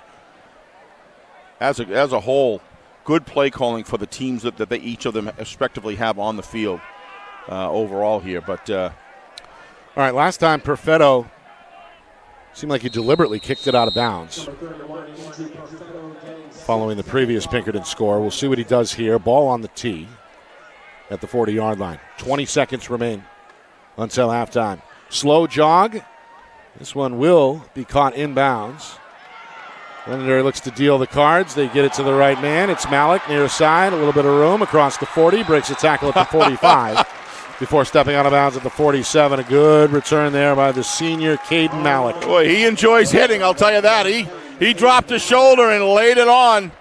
Fortunately for Pinkerton, he ended up going out of bounds, Nick, but he did break the tackle loose. As you can see on the replay, I might go a little lower next time. The double handoff. They went call in it a little high. They call that dealer's hand here in Londonderry. Goffstown, remember? Goffstown used to do it as well. Used to do the same thing under now new head coach Pelham. And it's Coach Justin Huff. Yep. But either way, it's very successful when it works. It is. And despite a near fumble there, Londonderry going to turn their offense loose at the 46 as a result. So 12 seconds to go. Wheeler is in motion. Ogden back in at the controls, operating out of the pistol. With Cruz right behind him. Coach Lozon looks like he just changed the play. And now Coach Lozon is going to call a timeout to talk about it. He's got it. Use it. One more opportunity to read Pinkerton's defense, Nick. Why not? See what the approach is here defensively at midfield. Coach Lozon's got him to burn. Might as well use him. Yeah. Reminder, as Steve alluded to, coming up at halftime, some live entertainment here on the field. Londonderry's marching band and Pinkerton set to perform. We'll get you those performances live. Plus a look back at this first half, full recap, stats, highlights, analysis, and a Week 4 out-of-town scoreboard as well. That's all coming up at halftime. Reminder, Friday Night Lights New Hampshire is on YouTube at FNLNH Media. Be sure to hit the like and subscribe buttons. We are coming your way with 2 live broadcasts every week, plus a Thursday night coaches show called FNL Gridiron. So a lot of content on there. You can watch the broadcasts live and at any time. Again, we are going strong on YouTube. Become a subscriber. We don't FNL. send you a bunch of junk. We only just send when we're going on live, and that's it. So love to have you subscribe on our station. Out of the timeout. Nice pass. Cruz with a catch in the flat. Gets a big block downfield by Paquette that draws a few oohs and ahs, and now a late flag is thrown. Well, that one. Boy, that was late. Awful late. Number 23, Adrian Cruz. That one is going to be talked about. Yeah, they may try to get him on a back crack block there. Right. I'm not sure. I didn't see anything else that would lead me to believe that, but that'll pretty much do the half if that's the case. Well, as we get a look at the hit, here it is. Savas went flying as Paquette came in. The question is, was it in the back or along the side? Yeah. Lancer fans are unhappy. It appears like. Yeah. Yep. Penalty against Londonderry. Yeah, we could see that again. Here we go. We're going to see it again. I think you got to be careful of over-calling this as well. Boy, I tell you, I think at the high school level, Nick, it's just an added thing. If they don't want these backside, the blindside shoulder blocks, but that did appear to be in the front. On the front shoulder blade to me. But the immediate gut reaction is going to be protect the players, set the tone. But that was enough for back judge John Reardon to throw the flag, apparently. And I don't think it's. All right, Coach Lozon. Yeah, he's going to let it go here. He's telling his guys to go off the field. However, the clock is still stopped. Now it will tick. And that will do it for the end of the first half. Pinkerton putting up 19 on the road in the first half. Their quarterback has looked good. The speed guys, the O-line, everything going well. The defense with a pick six. And as a result, a two-score gap at the midway point. 19-7 Pinkerton over Londonderry. Coming up, a look back at that first half. We'll break down the numbers. Out-of-town scoreboard. Steve's thoughts. A lot to get to. Plus a live performance by both bands coming up on the field as well. 19-7 our score. Pinkerton leading Londonderry at halftime. You are watching our Friday Night Lights New Hampshire Game of the Week, presented by Beals Insurance.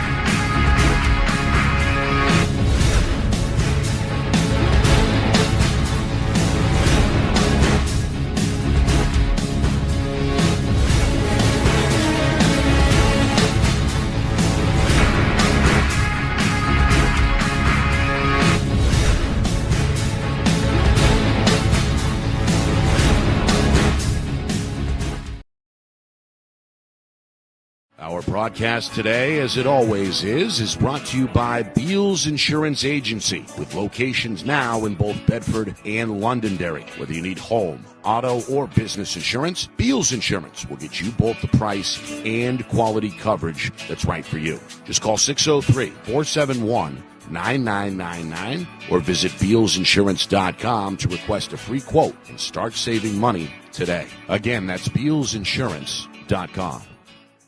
The New Hampshire Tomahawks promote the highest level of club lacrosse competition, not just in the state, but in the country. Looking to get recruited? Director Chris Cameron keeps an open dialogue with the nation's top college lacrosse coaches. Over 400 New Hampshire Tomahawks alumni have played at the college level, including the ACC, Big East, Big Ten, Ivy, NESCAC, NE10, and more. New Hampshire Tomahawks coaching staff has over 100 coaches, including current high school, varsity, and college coaches. The Tomahawks offer training for players of all ages, clinics, camps, and leagues, along with spring, summer, and fall elite teams. So play with the best. The New Hampshire Tomahawks, showcase and development for college lacrosse. Visit NewHampshireTomahawks.com and girls.nhtomahawks.com. How can you reach your team's fundraising goals at no risk and no cost? MG Sports offers a variety of products to make your team's fundraiser a success. Their products include discount tickets, cards, and calendar raffles to hundreds of local merchants throughout the New England area. Don't waste another season. Raise more funds than ever before and become another football program in New Hampshire that sets fundraising records every season. MG Sports, fundraising made easy. Visit mgsportsfundraising.com to start raising money for your your team today. Colonial Printing is family owned and celebrating 50 years of quality print services for New Hampshire businesses and can help yours as well. Whether it's creative design, digital or offset printing, or banners and signs, with state-of-the-art technology, unlimited industry sources, and the ability to think outside the box, Colonial Printing will help you get your job done. To see their full list of services, promo products, and portfolio, or to request an estimate, visit colonialprintingnh.com. That's colonialprintingnh.com.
gentlemen, let's hear it one more time for the Pinkerton Astro marching band.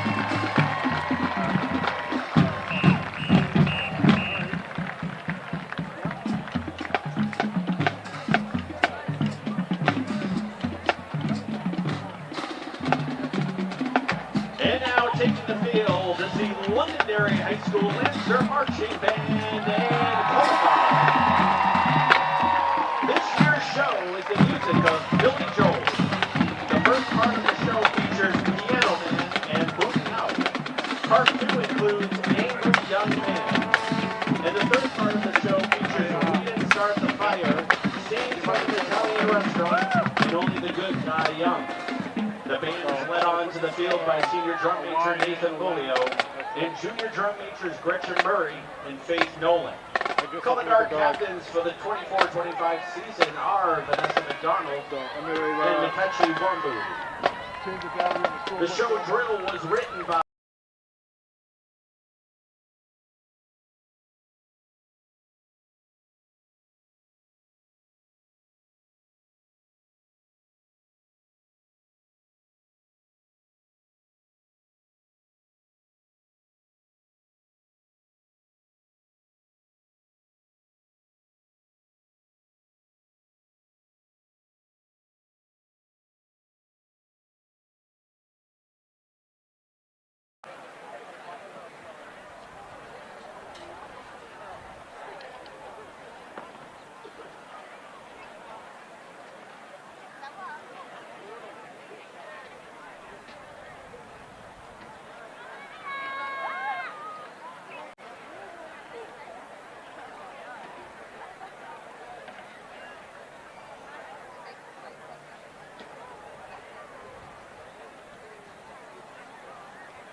We're back here at Lancer Park at halftime. Pinkerton leading Londonderry 19-7 in our Friday Night Lights New Hampshire Game of the Week, presented by Beals Insurance. Nick and Astis with Steve Beals.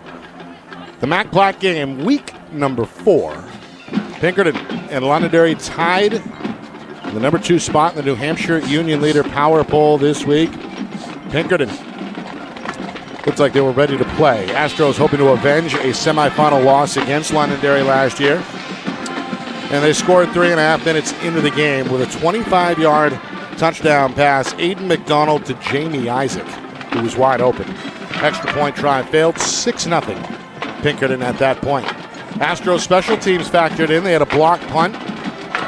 That came at the tail end of Londonderry's first possession, but the Astro drive, despite the short field, derailed with a number of penalties. Lancers took advantage on their second possession. Pieced together a lengthy drive, however. Tragedy struck from a Lancer point of view. Sam Ogden's pass was tipped. What a play. And then Anthony Caruso, the man who tipped the pass, scooped it out of the air and took it the distance for a touchdown. So a pick 6 put Pinkerton out in front 13-0 in the second quarter's opening minute. Then Londonderry got on the board. Ogden to Ethan Wheeler on a gorgeous 15-yard hookup through the air. Lancer's extra point try was successful. 13-7, a one-score difference again at the midway point second quarter. Then it's McDonald on the heels of a 26-yard run by Jamie Isaac.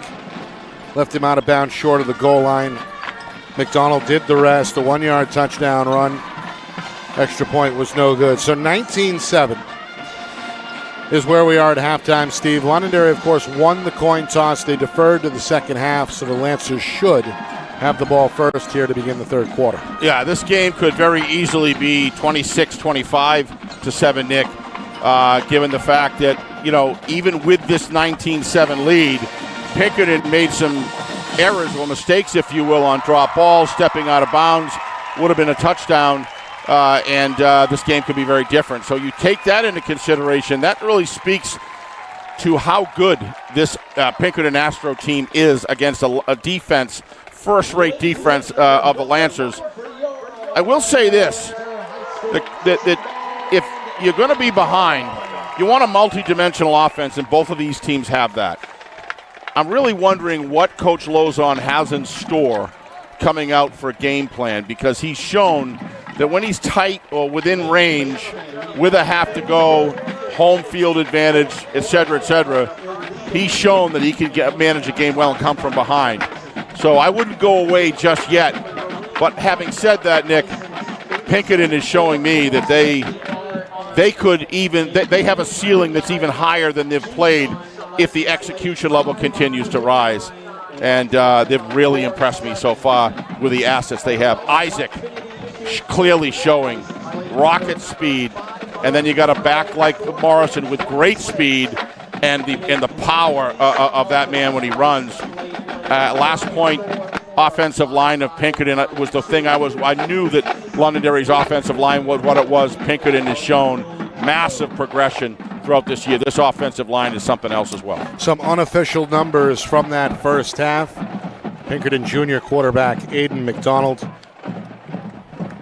5 carries, 21 yards, and a touchdown on the ground, and 4 for 67 through the air through the first 2 quarters. Matt Morrison, 7 carries, 63 yards, and 2 catches for 11. He was held out of the end zone in that first half. And then Jamie Isaac, Steve, as you mentioned, a dual threat, both as a receiver and a runner. Wow. Had a 25-yard touchdown catch to his credit, and also had 2 carries for 42 yards on the ground. Yeah, you've got to get, in order to get that kind of speed out of him, you've got to give him 3 strides. That's it. You give him 3 strides, he's open end there, true sprinter in every sense of the word. But in order to do that, you have to give tremendous credit to this offensive line blocking unit of the Astros, Nick, for getting him that arc and that space to get moving. But, man, when he went around that far corner on the Astros side, Nick, I saw speed that I haven't seen anybody run quite that fast so far this year. I don't know about you. Saw a lot of defensive speed throughout the season, but I haven't seen an offensive player that's quite like that yet. Very good runners, but this guy is a weapon. Then you throw him on top of Matt Morrison, which use that name around the New Hampshire football scene. Everybody knows who that is. There you go. For Londonderry, Mason Paquette, a dual threat, the quarterback. 6 carries, 71 yards, a team high for Londonderry. Also completed 3 passes for 39 yards. The 2 running backs, Palma and Cruz. For the Lancers, Palma just 3 carries, 18 yards. Yep. Cruz had 4 for 26 in that first half. They're used to more running production than that, Nick, as a rule. And now we go over the defensive side of Pinkerton. You know, the difference between Pinkerton and every other team I see Londonderry play is when they break it through the line of scrimmage, Nick, they're good for 7, 9, 15, 27, touchdown, whatever. Pinkerton has been able, for the most part, to bottle that up and be able to hold Londonderry from moving the sticks more than a couple times. And that's been, to me, been a big factor. But this is Londonderry football. It's not going to go down easy. No. And they have the ability to dig deep and have the football acumen from the player standpoint as well as the coaching staff to withstand games like this with an offense that can score points. To your point, if last week at least is any indicator, the game was tied at 14 at Concord. That's what I was, yeah. Outscored the Crimson 28-0 in that second half. Exactly. But yep.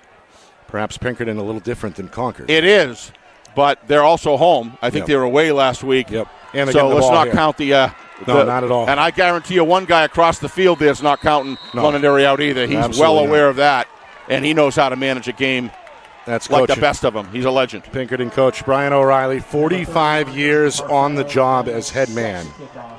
He's been in a lot of these football games. Here's a short one. Palma on the front line, can't secure it. Wow. And Pinkerton is able to scramble and collect the football. It looked like Palma had a line on it. Had it secure, but couldn't quite reel it in on the way to the ground. The ball squirts away from Palma. And Pinkerton is going to recover the loose football. So the Astros with a little special teams trickery here. They're just executing, Nick. Special teams, we talked about that at the beginning of the game. If everything else is normal, special teams with these two teams playing each other is oftentimes the difference maker. And that is the last thing that Coach Lozon wanted for his team. So the defense now is going to have tremendous pressure on them as we start the third quarter. Tremendous pressure on them. I believe, Steve, it was special teamer junior Colin Gearing who recovered the fumble. Yep. I believe. I think you're right. With the glare, you were just talking earlier, Nick. The sun's out. When the sun's out, it's hot. When it's behind it, it's just beautiful. Yeah, I'll take this too. Don't get me wrong. 4 receivers set. We saw this a lot in the first half from the Astros. McDonald, a pump fake, then a throw, and a catch Just by so Anthony smart. Caruso. He's in Lancer territory at the 47. Pickup of about 7. Set up a second down and 3. Caruso, he had the tip, and then the pick 6 back in the second quarter, and a great defensive play for the Astros. I think former Coach Fabian, Nick, is calling the plays right now, if I'm not mistaken. McDonald out of the pocket. Going to jog to the far side. Now going to tuck and run and step out of bounds very close to that first down. No, a little marker. short. Hard to tell where that line is from here. Yeah, they're going to say he's about a foot or so shy. So a 3rd down and 1 coming up. McDonald, 4 completions, Steve, in that first half, and he really passed the eye test, so to speak. Oh my gosh, he's an extremely multi-dimensional player, and he and Ogden have tremendous awareness. He's going to call his own number. He's going to lose the football. Pinkerton, though, recovers. And with Matt Morrison still holding the football. Looks like he's got it with forward progress. Yeah, the officials blow the whistle. It's a question of the spot. Yep. And that's plenty. More than enough for the Astros as the ball now at the 41, a first down. The decisions that both these quarterbacks make, Nick, I mean, is naturally gifted and as smart as they are, you've got to have good coaching. And there's a pass intended And they do. For Osanya, who lost his footing.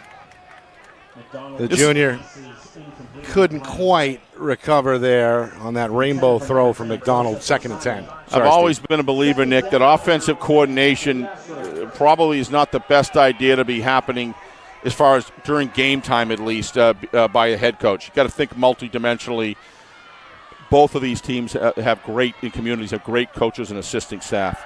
2nd down out of the gun. McDonald airs it out. Isaac is open for a touchdown. This guy is unbelievable. He's going to wave goodbye to the defense as he crosses the goal line. 2nd touchdown catch for Jamie Isaac. 2nd touchdown throw for Aiden McDonald.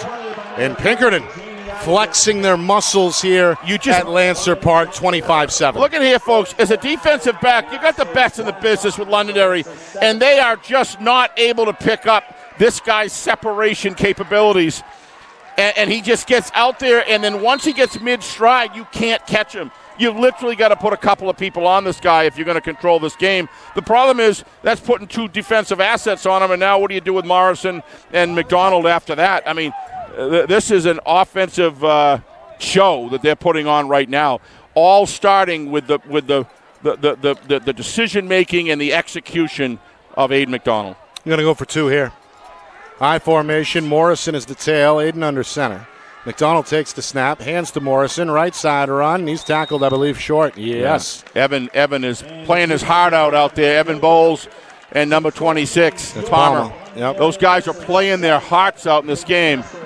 But Pinkerton still with a commanding 25-7 lead. Their largest so far. It comes just a minute gone by in this 3rd quarter. So I wouldn't call it eating a little crow, but how about yes, sir, Mr. O'Reilly on Thursday night, head coach O'Reilly.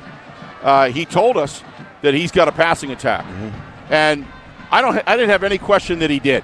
No question. However, he was trying to let us know that he's going to attack the air. Yeah. And it's clear now that was not just a thing to throw out there to throw some imbalance. He meant it. You and I were at the Jamboree, a 2-quarter affair between Pinkerton and Bishop Garden. I thought that in that game, Pinkerton gave more shotgun looks just in those 2 quarters. You're right. Than we had seen over the previous few years. Maybe an indicator at that point that this offense is a little more dynamic than the Astro teams we've seen in the past. Well, you've got a what I call a Randy Moss grade receiver. I think Randy's one of the best that ever played.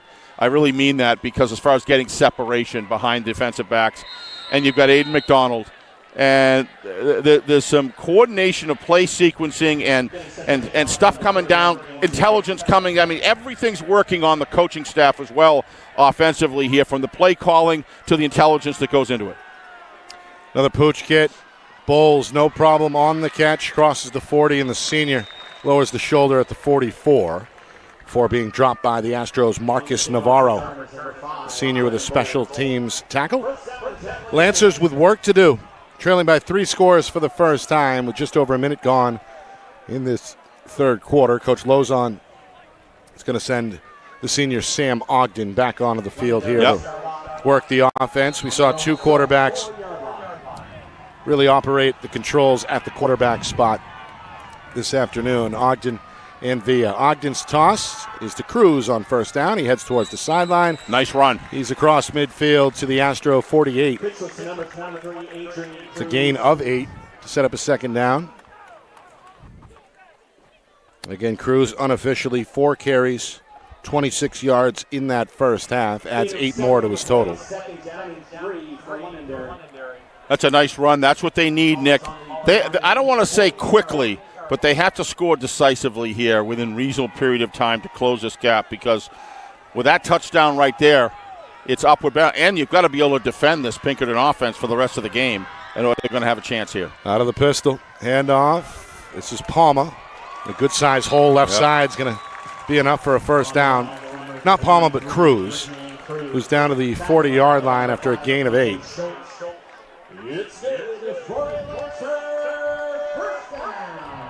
back-to-back 8-yard pickups for the junior, Adrian Cruz. Ball is on the Astro 40. 3 down linemen for Pinkerton, all in communication with one another. So we get set for this 2-receiver set play from Londonderry. Pitch again. Cruz near side. Hit at the boundary. That's great team tackling right there, Nick. Wrapped up by A.J. Scholes after a short pickup. See, against different teams, Nick, the Lancers get around that corner, Nick, and really tear you apart. The defensive work by these guys. This team has got players from both sides of the field just really, really stepping up and taking the body square on, shoulders square, head up. 2 minutes gone by, third quarter. Lancers looking for points, trailing 25-7. Handoff Cruz, hit at the line of scrimmage and dropped right there. James Caruso. Heck of a job there, starting to getting off his blocks. Really make an impact up front. Meanwhile, a Lancer lineman is down and apparently shaken up. That's Colby Walden. Yeah. One of their lacrosse stars in the spring. And a member of that O-line, he is down.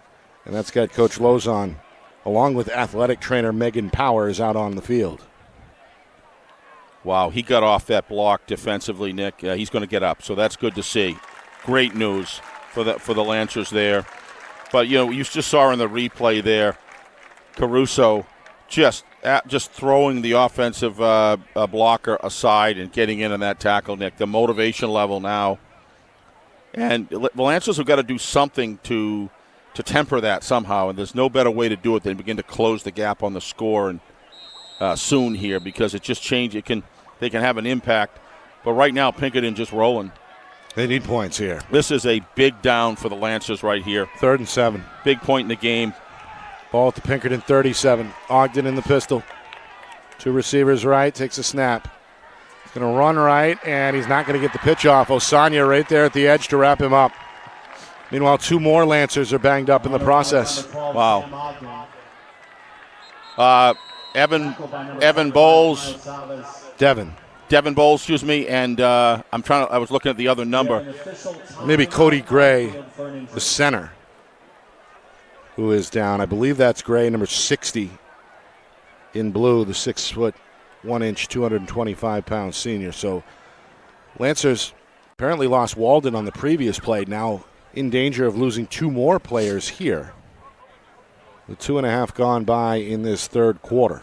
Now, this comes from complete and total expending of energy and commitment, Nick, trying to get themselves a pride that goes into this game.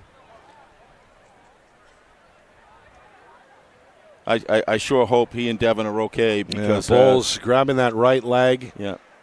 And it appears like Gray is grabbing his left leg. So a couple of lower body injuries. We don't like to speculate from this far away, but that's how it appears. So either way, she is massaging that Devin's leg. That is a positive. That she's definitely massaging the calf muscle. That I think both players again are having that lower leg worked on. So Coach Lozon obviously in the mix, and taking a look here with 2.5 gone by third quarter. If you're just joining us, Pinkerton got off to the start they were hoping for. Yeah. Opening drive. A 25-yard hookup from Aiden McDonald to Jamie Isaac set the stage at 6-0 Astros, and that was our score at the end of the first quarter. Second quarter, Pinkerton in the opening minute with a tip pass that was picked off and brought home for a touchdown. Anthony Caruso, great individual effort. 13-0 Pinkerton at that point. Midway through the second quarter, Londonderry gets on the board with a 15-yard touchdown toss. Sam Ogden to Ethan Wheeler, 13-7. However, since then, it's been all Pinkerton.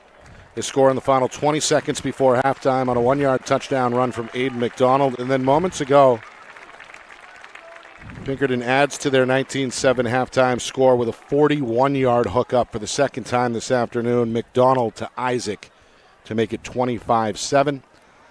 And that is where we are with now 2.5 gone by in this third quarter. A 4th down and 7 coming up. Meanwhile, Londonderry, they've gotten one of the 2 injured players off the field. Devin Bowles, one of the emotional leaders of this Londonderry football team, good to see here, walking off under his own power. Very slowly, but nonetheless without assistance. So we'll keep an eye on now 3 injured Londonderry players to see if they will indeed eventually return. 4th down and 7. The football is at the Astro 37, and that's good enough for Coach Lozon to roll the dice and go for it here. He's going to keep the offense on. 4th down and 7. Back to throw. Ogden against the 4-man rush. Whoa. Collapsed on. Ball is out, and that's a live football. Parker tried to jump on it, and now it's anybody's guess. There's a fight between the two players here, and I think Pinkerton's got it, Nick. Either way, it's going to be Astro football regardless, as that was 4th down. So yeah, good. Got lost in the moment there a little bit. So Pinkerton, either way, Steve, makes another big defensive play. Big that's plays at big time. That's starting to become a trend here this afternoon. Absolutely, Nick. Absolutely. No doubt about it. By the way, officially, the Astros did recover the football. Yep. So that's going to change the field position there. You know, that was an all-out effort by the Lancers, Nick, to try to, take it to the limit here and James. And try to make something happen. But that's a big turn of events there structurally as far as the game. At this point, with 9:04, still a lot of time left, but the gap is if they score here is really wide, Nick. So James Caruso, the junior, forced the fumble. One of his teammates, not sure who what a recovered. play by number 9. Shooting into this backfield, Noah Rayo. What a tremendous effort. 6-foot sophomore safety makes a big play. Look at these guys. 3 yards deep in the backfield, so the Astros go backwards. Yeah, but I'm very now face a second. I'm very 13. very proud of the Lancers, Nick. Both of these teams just exude pride of the way they both play. But the Lancers are make a big play. They're just going to give everything they have, and this is the 4th game of the season, folks. So keep that in perspective. Yeah. These things could be tremendous experiential motivators later on in the season, but this game's not over yet. Again, a 4-receiver look here for the Astros. McDonald, the gun snap, looks for a receiver screen, and this one too high, in and out of the hands of the intended target, Cam Dillon. First time he's seen the football come his way today. Couldn't reel it in. Incomplete. Now a 3rd down and 13 coming up. Nearly 4 minutes off this third quarter clock. Pinkerton can.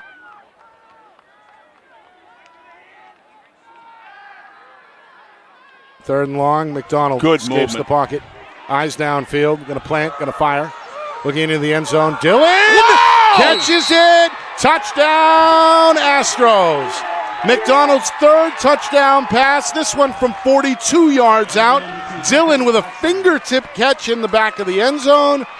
And now it's 31-7 Pinkerton. How about McDonald's throw, Nick? How about us, first of all, from the time that he gets it here, look at the movement in the pocket, folks. If we can see this in the break for a replay again. You watch Dillon, Aiden. Oop, I guess it's not showing up there, so. All right, extra point. Anyway. On the way here for Perfetto. There we go. And trying to make it now a 25-point difference. Steve, this is a big extra point from a possession standpoint. Absolutely. It's either going to stay a 3-score game or it's going to go get ahead. a 4-score game with a 25-point difference.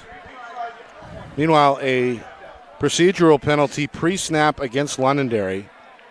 That's their 3rd such penalty today, by the way, is going to move Pinkerton a little closer to the goal line. It is not going to change Coach O'Reilly's mind. No. As the left-footed kicker, Perfetto, is still on the field. No, he believes in this guy. He kicks a good ball. It's just been a little off. He's 1 for 3 today on extra point tries. This one is a bad hold. Trying to recover and throw on the move into the end zone, picked off, and they'll whistle it down. So a failed try there. Good effort by Spencer Colburn. Yes, it is. Heads up. But nonetheless, 6 more for Pinkerton, 31-7 Astros. I'd love to look at that touchdown pass again, Nick, and really analyze Aiden McDonald's movement in the pocket.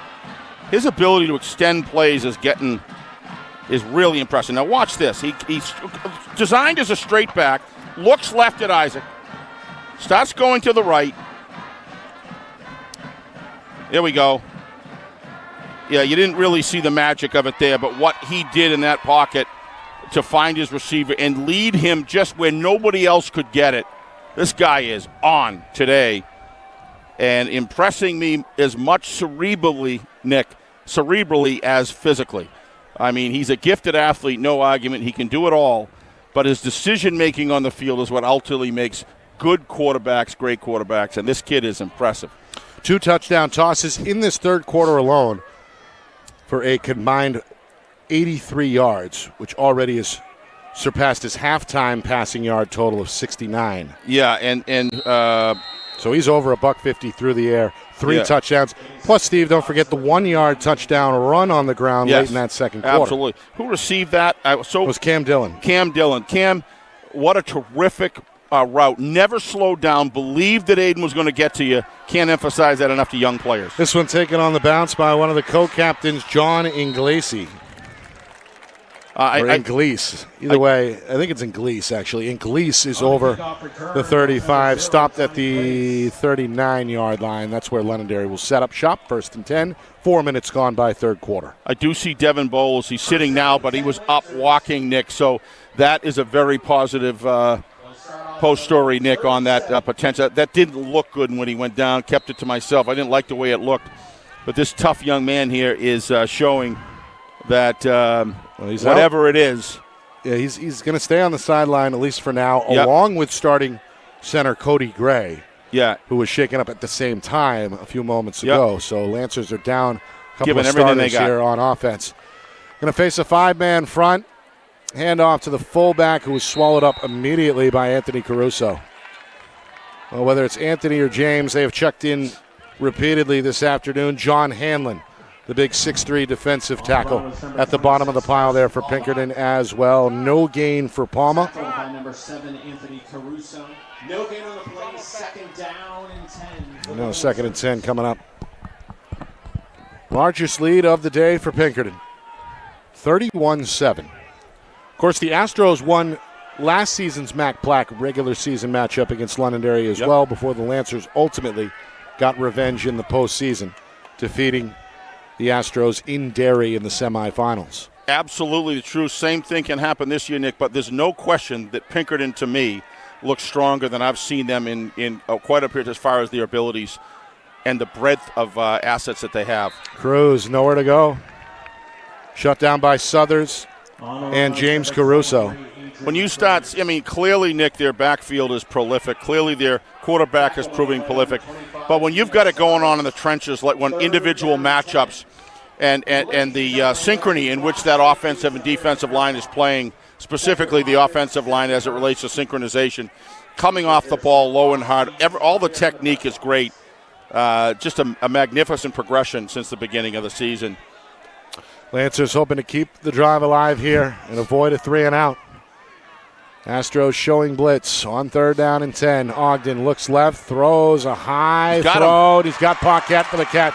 What a throw. He beat Isaac by a step. Isaac with the tackle, but not before Londonderry gets a big play through the air. Yeah, just don't lose sight of Mr. Ogden. This guy, like Aiden McDonald, has got all the assets needed to get it done right. That throw that he made in the end zone, Nick, and then the throw here was just unbelievable.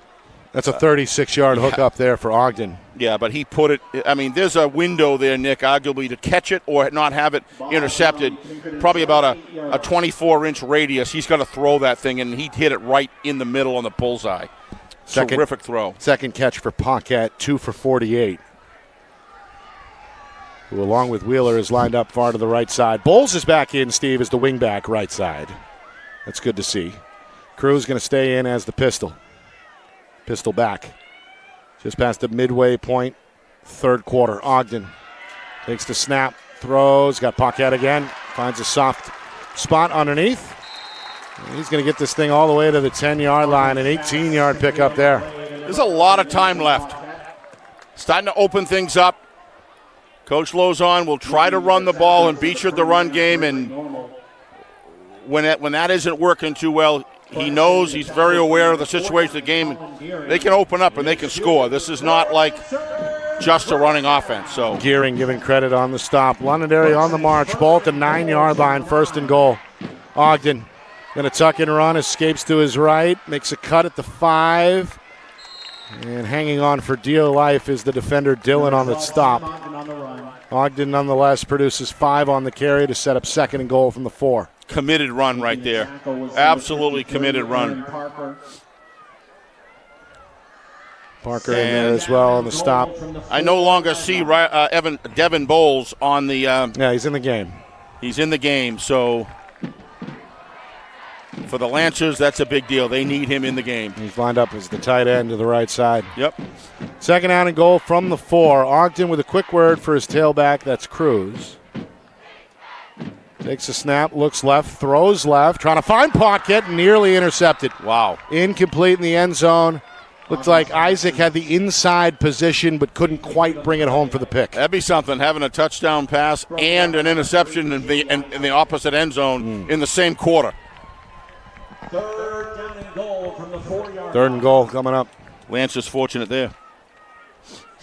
Londonderry with 2 turnovers in this one. Pinkerton has not given the ball away so far.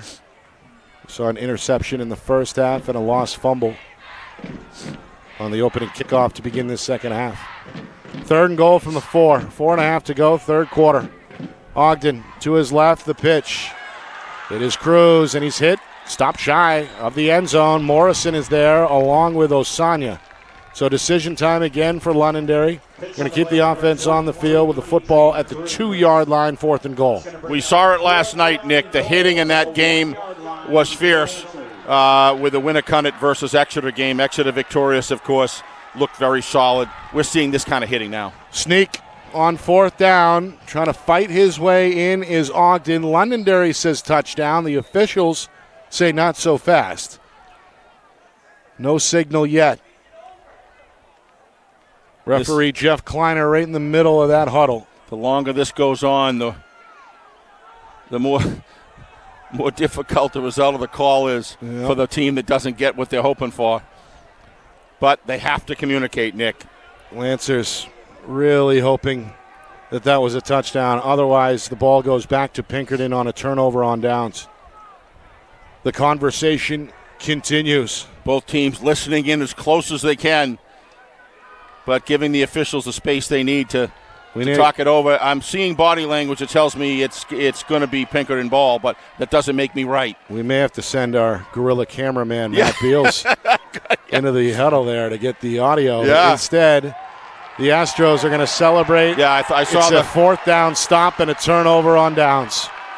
I saw the shoulder shrug there, Nick, and it kind of was indicative of that's a big blow. Big blow to the Lancers, Nick. It stays 31-7. It stays a 3-score game. Yeah, they're frustrated right now, Nick. There were two players in particular that really thought they had it past the line, but I mean, you can't take it. The refs did what they needed to do, Nick. They discussed it at length. All three had, and then ultimately the man in the white hat has to make that determination. So you see the junior backup center, Matt Wolf, who's in for the injured Cody Gray. He was one of the more animated players, still is. Yes. On the sideline, coming off, unhappy with what just happened. Meanwhile, we have a timeout on the field with Pinkerton set to take over. That gives me time to remind you that our broadcast is brought to you by Beals Insurance, locations in both Bedford and Londonderry. Whether you need home, auto, or business insurance, Beals Insurance will get you the price and quality coverage that's right for you. Visit BealsInsurance.com. Also by MG Sports Fundraising. That's fundraising made easy. MG Sports Fundraising is the official fundraising partner of Friday Night Lights New Hampshire. Visit MGSportsFundraising.com. Start raising money for your team today. By the New Hampshire Tomahawks. Showcase and development for college lacrosse. Visit NHTomahawks.com and also girls.NHTomahawks.com. And finally, by Colonial Printing. Family owned and operated for over 50 years. Start your next project today at colonialprintingnh.com. Nick Anastas, Steve Beals with you. It's our Friday Night Lights New Hampshire Game of the Week, presented by Beals Insurance. Pinkerton unbeaten at 3-0 coming in. Londonderry at 2-1. It's been all Astros today. Steve, they built their initial lead just 3.5 minutes into the game. Led 6-0 after one, 19-7 at the break. That has ballooned to 31-7 here with inside of 4 minutes to go in this third quarter. Yeah, strong on all three phases of the game, Nick. The only thing that's been struggling on is the extra points. Everything else, for the most part, obviously Isaac Ruff stepping out of bounds. It's going to happen. I mean, that's not a breakdown by any sense. That's just an individual situation. But I would say that the extra points, obviously got to work on that, exchanging those properly, but the rest of all elements of the game for Pinkerton has been extremely strong, even round into the individual, nitty-gritty particulars of the game, the techniques, blocking, tackling, execution. And keep in mind, as Coach O'Reilly let us know Thursday, he lost 5 starting offensive linemen from a year ago. The entire O-line brand new, and he's been pleasantly surprised through the first 3 weeks of the campaign, and I'd imagine very pleased with how things have gone today. Meanwhile, as the drive starts from the Astro 1-yard line, we may have had some defensive movement here against Londonderry. Alex Villa may have jumped there, Nick. I think it was. But no, that doesn't help the Lancers there. That gives them 5 yards of space that they can work off of right now. And even if they only gain 3 or 4 more yards in the next 3 plays, now the kicker is in a situation where he's got some real estate to kick from. And I think that, obviously they want to move the ball, but if they don't, that play is actually relatively significant. Right. And now it's not 1st and 10, it's 1st and 5. Exactly. Which is also, without a doubt, a factor. Londonderry today, 5 penalties, 32 yards in the first half, 2 more for 6 yards in this third quarter. All 5 Astro infractions came in the first half, totaling 40 yards.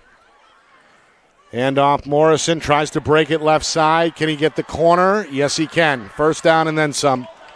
Ball's out at the end, and Pinkerton recovers as Morrison somehow corrected his own mistake there after a 17-yard pickup on the ground. Londonderry sideline thought they had it, Nick, on the other side of the field, but did you say you saw Morrison recovered his own? Yes. Yeah. On the run for Pinkerton was number 22. I couldn't really tell. Morrison. Well, look who stepped down to the Londonderry sidelines here, Nick. Well, no, excuse me, Steve. Londonderry recovered, but it was out of bounds. Okay. That's what happened. All right.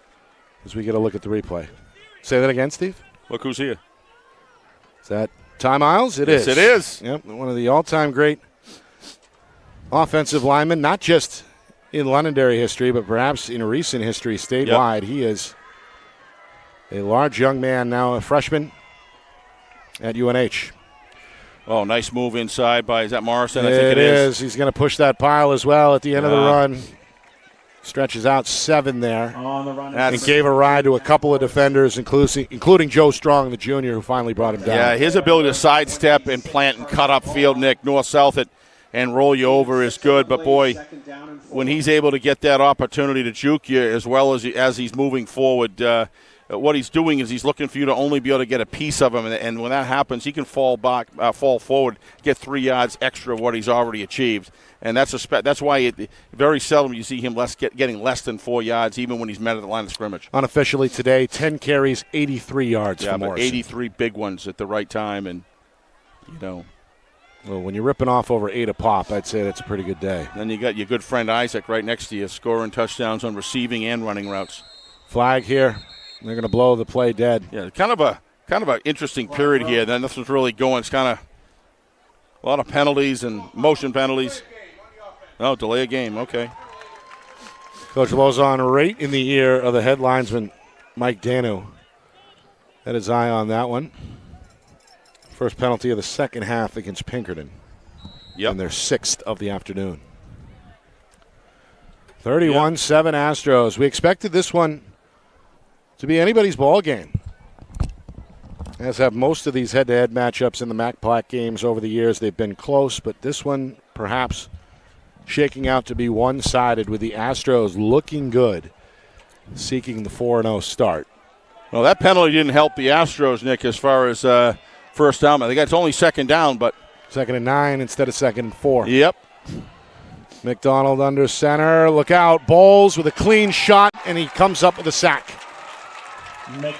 Well, Devin Bowles, who everyone was worried earlier that perhaps he was lost for the game with a leg injury. He looked healthy there. Yeah. Comes off basically unabated off the edge and gets his first sack. It just didn't look good, Nick, when it first happened, but once you saw the EMT administering to the calf muscle, Nick, you could see that there probably was a muscle cramp or something like that, expending himself in the game.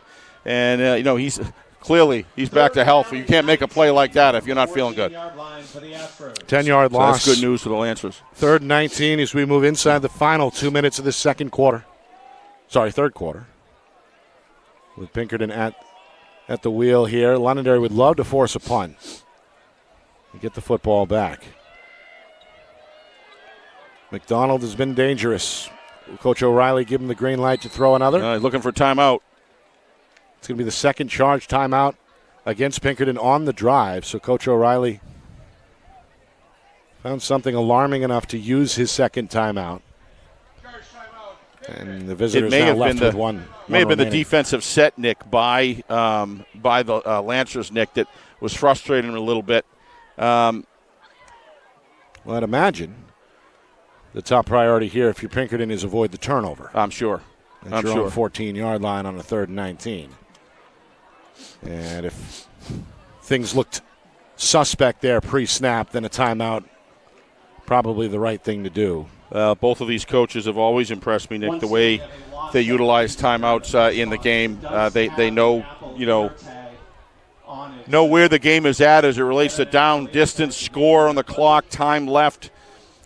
They manage all those things, and there comes a time when you've got the sixth sense, like we saw against Salem down in Haverhill. I thought it was the first game of the year that we did. I thought that Coach Lozon could clearly see, and I think he kind of said that things just weren't sinking right, and he called a timeout, a critical time early in the second quarter, I believe, and the team never looked back after that. So, part of a 30-7 opening night victory over Salem. Speaking of Salem, Steve, they got a dogfight on their hands right now against Manchester Central. Really? Leading 33-22 early in the third quarter. Central winless, hoping for the upset. Isaac on a 3rd and 19 out of the timeout is going to scramble upfield across the 20 to the 21. No, that's the original line of scrimmage marker. So they're still well shy of the first down marker, which is out at the 31. It's the angle of the field looking at it from this direction. I completely eliminated the other. It's all right. Will you forgive me for that, Nick? It happens to me all the time. All right. 4th down and 13. Good thing I wasn't coaching at that time. That wouldn't have been good. By the way, that's the first time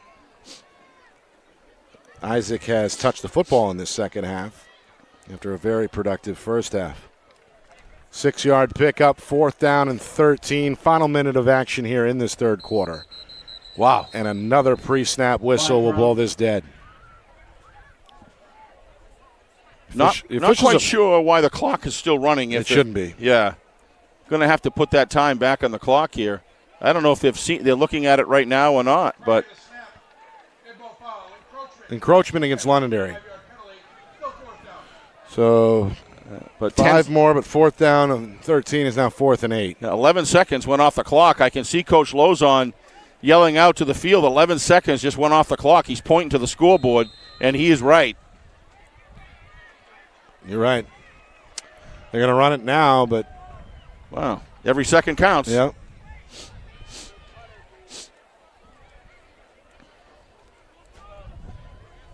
Coach O'Reilly is going to bleed the game, the play clock down here.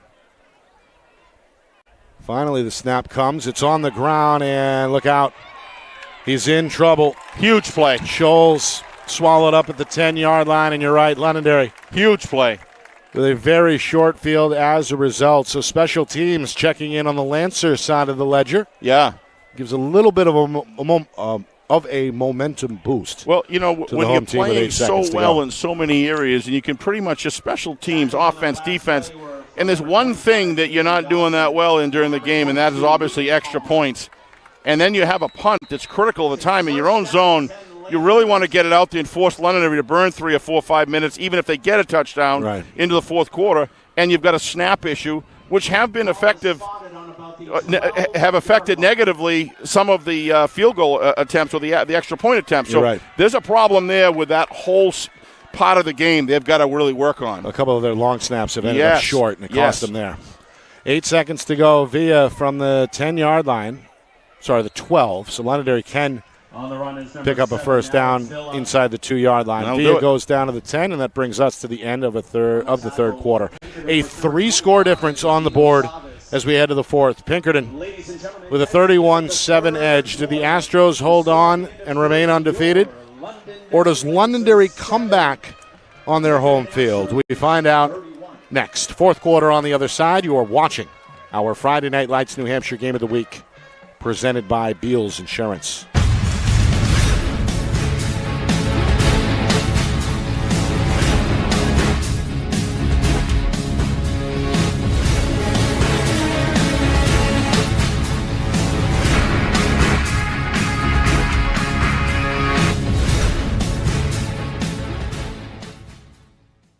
Our broadcast today, as it always is brought to you by Beals Insurance Agency, with locations now in both Bedford and Londonderry. Whether you need home, auto, or business insurance, Beals Insurance will get you both the price and quality coverage that's right for you. Just call 603-471-9999 or visit BealsInsurance.com to request a free quote and start saving money today. Again, that's BealsInsurance.com.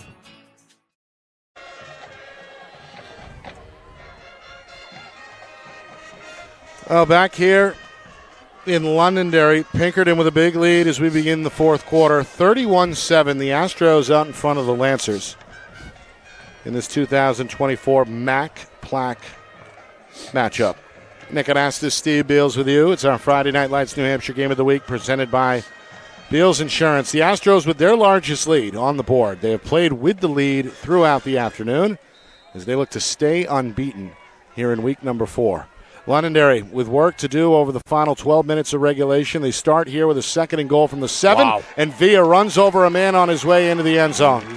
7-yard touchdown run for the senior Alex Villa. He left the defender Knudsen in the dust. And gets on the board. Second score today for Londonderry, back within 18 at 31-13. I think it's fair to say that Alex Villa not only is not afraid of contact, he looks for it. Yeah. He actually could have run wide, Nick, there, and kind of glanced it. Instead, no, he's turned up and delivered it and planted the defender. So that, if there's any chance here of the Lancers to be able to pose a comeback, that was needed.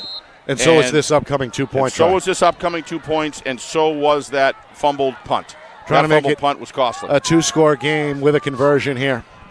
Ogden out of the pistol, pitch, right side. It's Cruz. He's looking for the goal line, and he's untouched.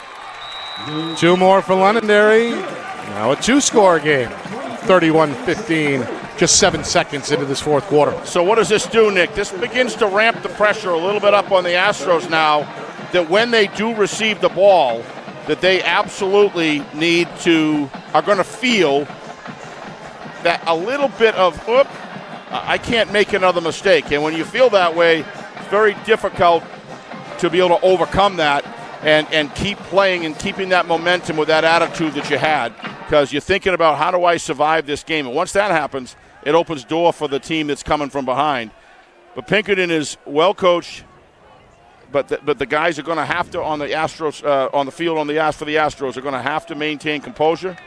And it's going to be very interesting to see how the playbook is opened up and what risk level they're going to take. This kickoff, I'm not saying every play is important, but this kickoff has some element of importance to it, that they get good field position so Coach O'Reilly can kind of run and pass, potentially short pass. If Londonderry is able to get them deep in their own zone, then you run into that same issue. And there's plenty of time. There's a full quarter of football left. 31-15. I mean, it's going to take a lot. The percentages don't work in your favor, but it's not out of the question. Door is open. 2-score game. Just inside of 12 minutes to go in this fourth quarter. All right, Thompson ready to go. The Lancer band trying to give it a little extra oomph to the kick unit. Look at this, little trickery.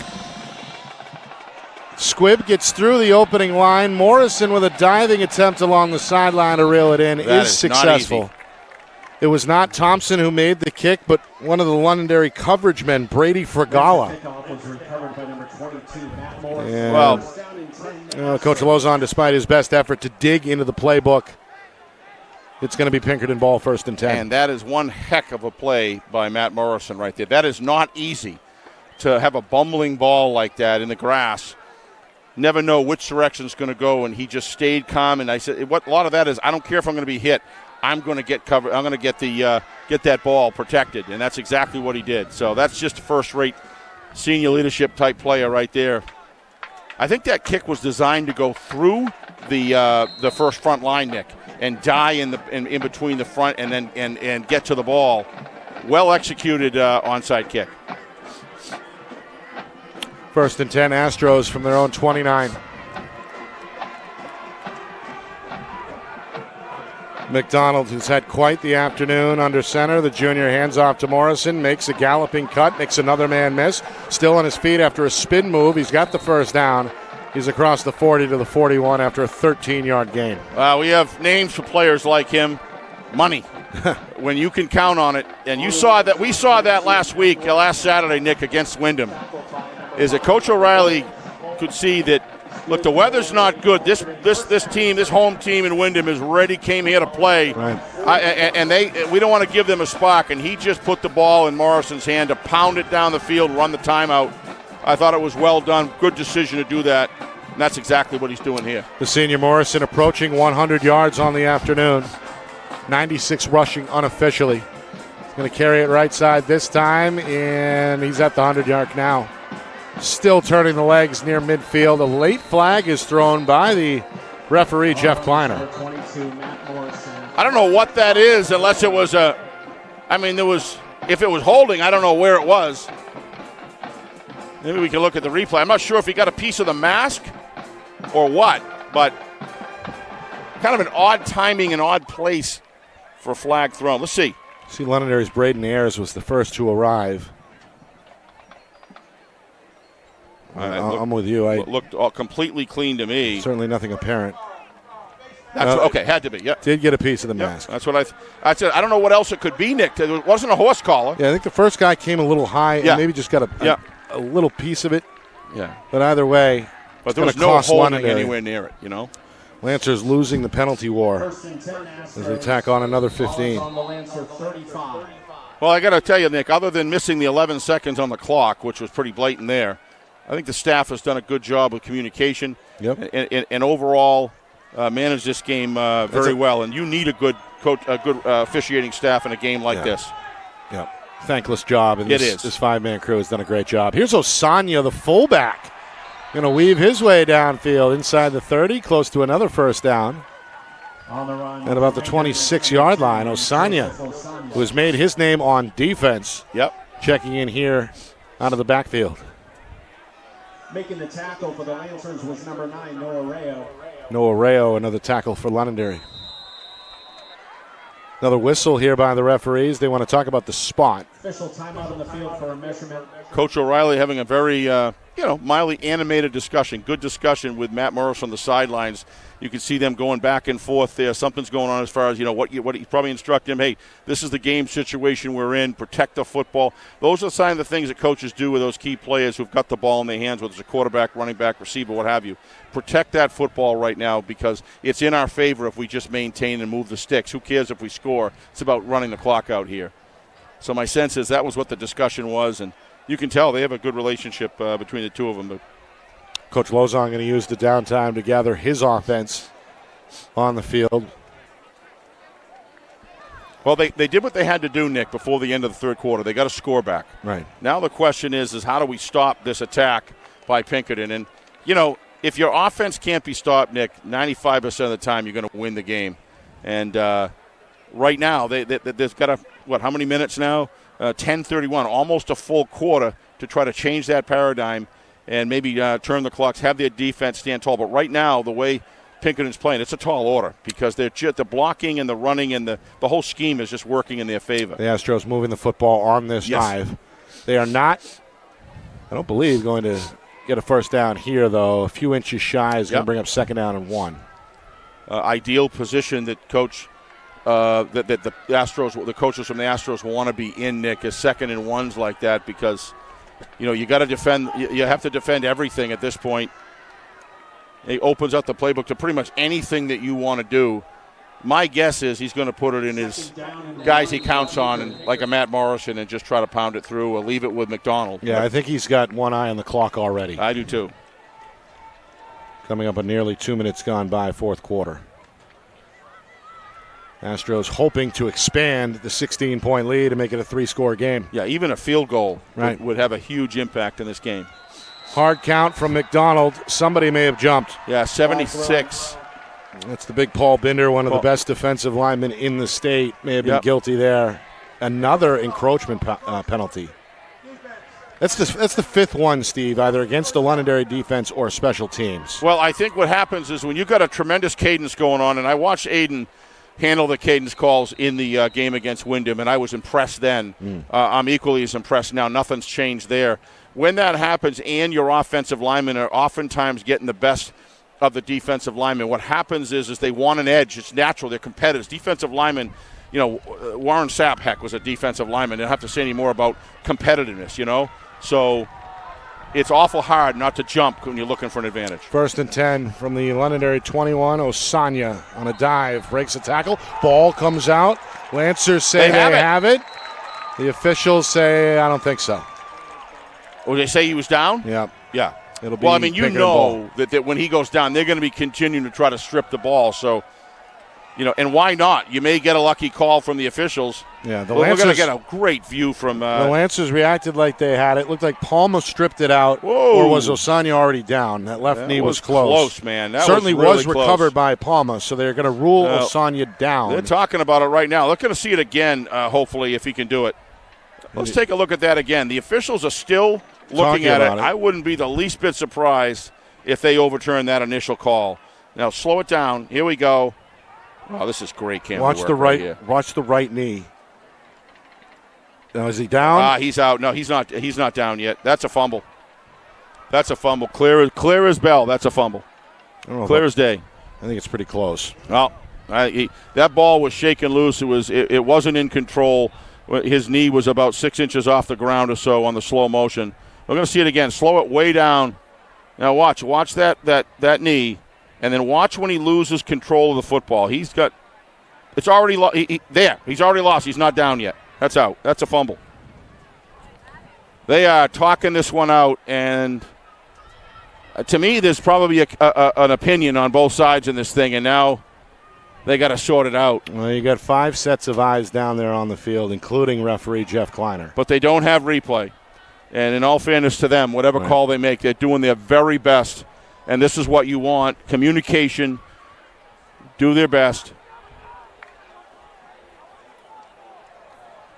Coach Lozon now with a face-to-face. Yeah.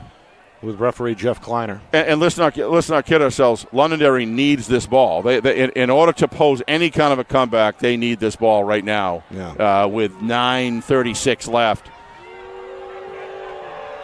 And now the Lancer fans upset. Yeah, to me, Nick, that was cut and dry. But understand what these referees, without the benefit of replay, have to do. It is not an easy job.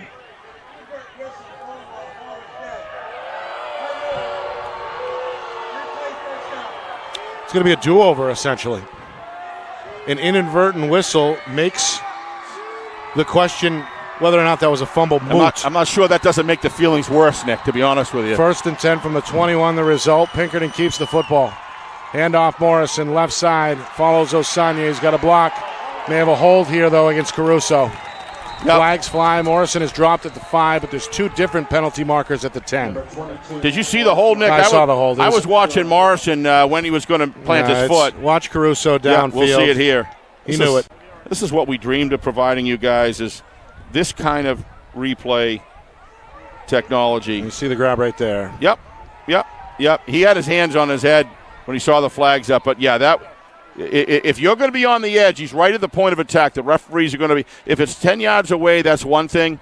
But if you're right at the point of attack and they can see it's making a difference, they're going to make that call much more stringently than otherwise.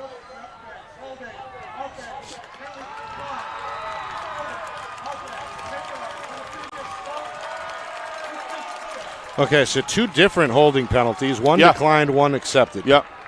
Yeah, you have to. I mean, you can't. Just the second half penalty against Pinkerton. Yep. So good call clearly there, Nick. I would agree. He had him hitched there, and First down and 20 for the Astros. he wasn't in control. The defensive had the advantage, and he was pulled back, and there's no question that's a hold. Nonetheless. There's also no question that was a fumble earlier when he inadvertent whistle, but there's nothing you can do about it. Pinkerton will hold the ball, clock ticking. Morrison, the left side run again, and he's stopped at the line of scrimmage. Londonderry playing with some fire now. Damon Dawson, the big stop in front of the home bench. This is what they need. Second down and 20, no gain that time for Morrison. No gain on the play. Second. I don't know what the first down call was there from number 25, but he's pumped up, Damon Dawson. He's pumped up. You watch, he makes kind of like a first down gesture. He may have been pointing at his teammates on the Maybe sideline. he was just trying to say it's a loss. I don't know, but that's a good wrap up there of a big running back right there. Nice tackling job by both of those guys. Officially no gain. Second down and 20. 3.5 gone by, fourth quarter. Pinkerton out in front, 31-15. They've played with the lead all afternoon here on the road. McDonald against the four-man front. Handoff fullback Osanya. Hit immediately in the hole by Colin Kuchar. And again, Colby Waldron. Good to see him back on the field after being shaken up earlier. And a hometown town crowd, Nick, really getting into this, trying to pump their team up. They know as well that this is crunch time right here. So, third and 19. But a lot of time coming off the clock just the same. Right. Got to have a stop here. Yeah, this possession nearly 3 minutes old. McDonald back in the gun. Morrison to his right. Four receivers, two each side. Four-man rush for Londonderry.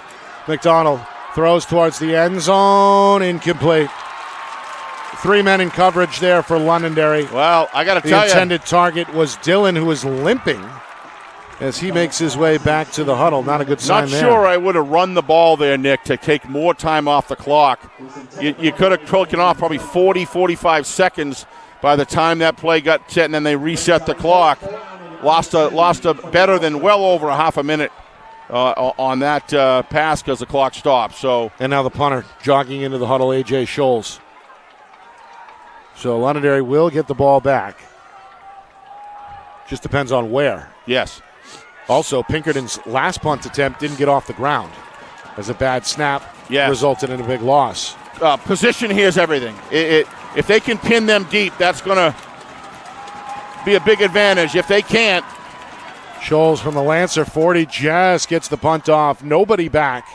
What a hell of a kick. Lands out of bounds, very close to the 11-yard line. Yeah, but Coach O'Reilly and staff, they'll take that, Nick. Absolutely. That's a good kick. No run back. Now you can reset your defense, walk off, allow them to get a little rest, get a little water in between. That's a big good execution of a punt. Who cares if it's at the 5 or 10, Nick? It doesn't really matter. What matters is it's inside the 15.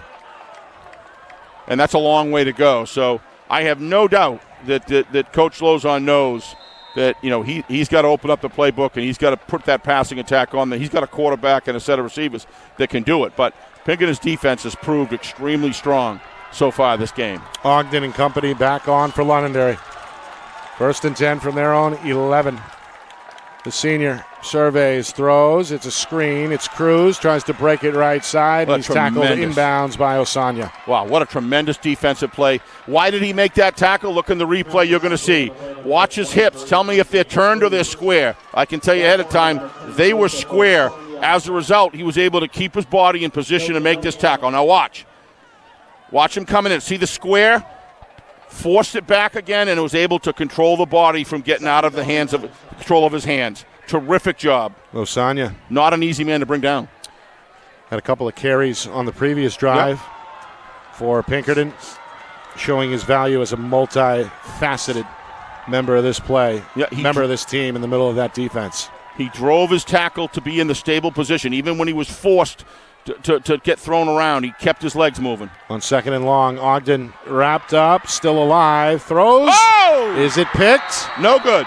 No, it hit the ground. Scholes, a diving effort, a good effort, but nonetheless incomplete, brings up third and 10. I think it was incomplete, Nick, and I give the official tremendous credit. He knew he had to stay in that position because he had that released receiver out there. Official is Johnny on the spot. Let's see if he was right. but he was in the right position. Still a dangerous throw by Ogden. Yeah, what a great job of officiating right there.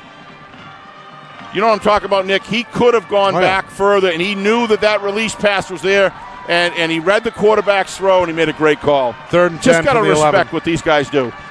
Nearing the midway point, fourth quarter. Londonderry starting to run out of time from deep in their own end. First down markers at the 21.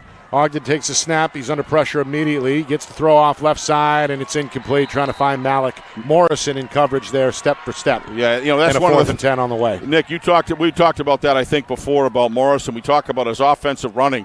But Coach O'Reilly told us on our Gridiron show Thursday night that this guy is not by any means and we saw that last week in Wyndham. This guy can play defense with the best of them as well. That's just great coverage right there. He had body position. He had the ability to position himself that if it was short, he could have come in front and intercepted it. But most of all, he's stopping that runner from getting behind him. Great job. 4th and 10. Know the situation you're in. If they punt this, I'll be surprised, Nick. Devin Bowles with his toes at the goal line. 6 minutes left, I guess you do, but Morrison is back deep at his own. At the Londonderry 45. Yep. Ooh, what a nice Bowles' kick is a spiral, and the catch made at from one knee by Morrison. He wants to run it, but he's just smart. Shy of midfield. Yep. Just secure it. Get the ball back. Just knee it, Nick. Yep. I mean, you got to know how. Don't think about how to not lose a game. Think about how to win it, and oftentimes those are the same thing in inverse. You've got to make sure you understand where you are on the clock. I mean, the great Bill Belichick, I think, did a phenomenal job of understanding how to run a team's chances out as the percentages fall for every minute that goes off in the last 8 or 9 minutes, depending on the situation of the game. I just think Morrison, having fallen on the knees, the best thing that could have happened to Pinkerton. Now you get your offensive set in the field with a quarterback that knows how to handle the ball in a situation where he can grind the clock down here. See if Pinkerton can close the deal. 6 minutes to go. A 31-15 lead on the board for the Astros, who have looked good in all three phases this afternoon. They built a 13-0 lead, a pass through the air, and then a pick six gave them that 2-touchdown edge. Londonderry got on the board midway through the second quarter, but it was Pinkerton with a 19-7 lead at halftime. Here's McDonald on 1st and 10, trying to get back to the line of scrimmage. He's actually going to gain a yard as he's finally brought down at midfield. It was the third quarter, Steve, that really made the difference. McDonald to Isaac for the second time from 41 yards out. Next possession, McDonald to Cam Dillon from 42 yards out as Londonderry opened up their largest lead of 31-7 coming into this fourth quarter. The Lancers on the first play of the fourth kept hope alive with a 7-yard touchdown run by Alex Villa and a 2-point conversion attempt to make it a 2-score game. But nonetheless, the Lancers here on their home field now fighting two enemies, the clock and Pinkerton, as we tick down towards 5 minutes remaining. Yeah, and the last thing you want to see is two arms on the ball, running the ball, whether they gain yardage or not, and burning another 2 minutes off the clock, Nick, in this drive. First down would pretty much do it. McDonald handoff, Morrison hitting the backfield. Nice job. Dropped for no gain. It's number 9 in blue, Noah Rayo, the sophomore, starting to collect a few tackles of his own here out of the secondary for Londonderry. He's looked good. Yeah. No gain on the play. Precious time going off the clock. This has to be in the Lancers' hands at all times. What they needed, Nick, here was to score there, and then last time, and then have that onside kick go in their favor. And then and be able to move the ball down quickly and get this thing within a score or maybe even 10 points. And then now you could possibly bring it down to an onside kick and then win the game. They certainly have the quarterback and the offensive capabilities of doing it, but when you're facing Pinkerton and the level that they're playing right now, just a little too tall a task as it seems so far. So almost something at this point has to bust open as far as a pick six or a fumble and a return kick or something like that. I mean, a return run off of a fumble. There's a 5-yard pre-snap penalty against Pinkerton. Well, as you mentioned, Steve, the Astros, they gave the Lancers a few chances here in this fourth quarter. The fourth and goal stop was huge. Yep. Obviously. And then, as you mentioned, that other measurement that went Pinkerton's way was big as well. So you add it all up. and it's still a 31-15 game here with 4:23 to go. Yeah, I mean, the thing I want to emphasize as we're talking about what Pinkerton did wrong here, understand they're 31-15 against the Londonderry Lancers, okay, in their home park on Mac Black Day, and they did a lot of things wrong that they can very much improve on and have the capability. They've done more things correctly, yes, including get this guy going. Morrison, over 100 yards today. He's going to pick up a few more on a right side run there. About 10 to be exact, to set up a 3rd down and 6. No, 4th and 6 coming up. So we're going to be inside 4 minutes now, shortly in a few seconds. It's going to bring up a 4th down and 7 for the Aztecs. 4th and 7 officially. With the football at the Lancer 47. And you're right, we are now inside of 4 minutes to go. Here's Coach O'Reilly, 45, I believe, years on the job as the head coach. He's been in a lot of these situations over the years. He's going to be able to go in the field. He's going to wind down the clock here and I believe spend his final timeout before punting the football. So he's got to be looking at me. The things that we're talking about, he's got that all registered in his head of what you go over this week to improve.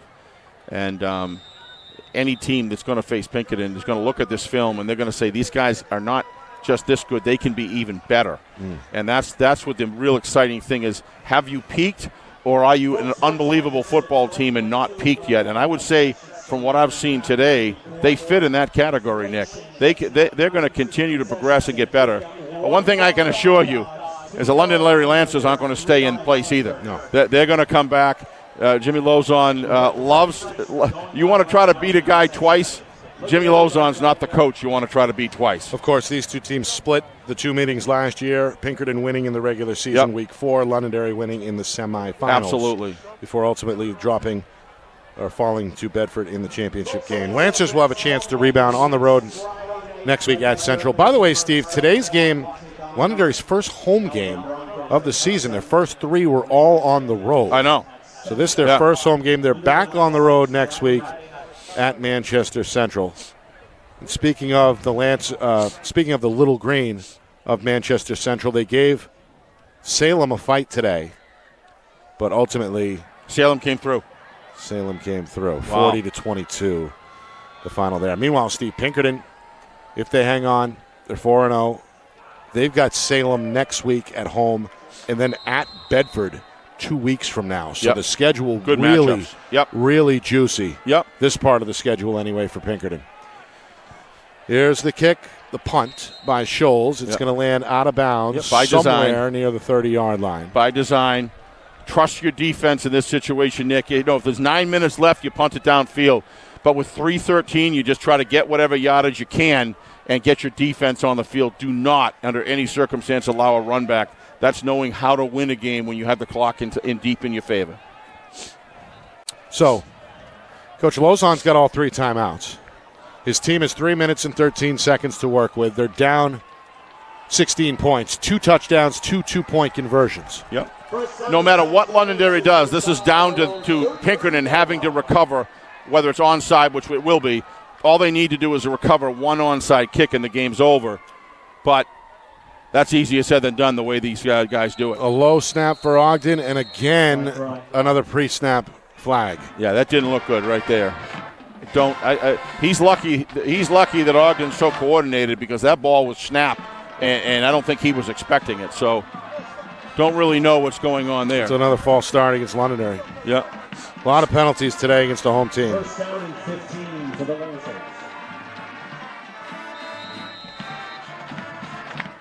Pinkerton's band, another tremendous band. Been doing it all game between these two bands. I'll tell you, they make a game fun. It's been a fun atmosphere. It Ball sure in the has. air and nearly caught on the move by Matt Luongo, the 6'2 split end. The senior almost got under Almost that had one, it. but incomplete. Brings up a second down. Speaking of penalties today, Steve, Londonderry 11 for 86. Which is Pinkerton have 9? Pinkerton is 8. 8, okay, that's close. For So 60. I had 9 for some reason. 8 for 60 for Pinkerton, and 11 for 86 for Londonderry. Pretty even distribution right there. I don't think that's going to leave either head coach very pleased. No, but I'm not gonna I'm not going to say it's going to change the outcome of the game. No. But the There's something to work fumble on. that wasn't called, in my opinion, what was it a tough time? But it was a tall order no matter what. And Pinkerton is showing. Ogden over the middle's got Bowles. That's just great coverage there by number 5, A.J. Scholes. Makes the contested catch despite the fact Scholes was all over him. Been all over it all day. He's played a great defensive game today, Nick. In the first half, he was huge. It's an 8-yard gain through the air. Yep. Bowles' first catch of the day.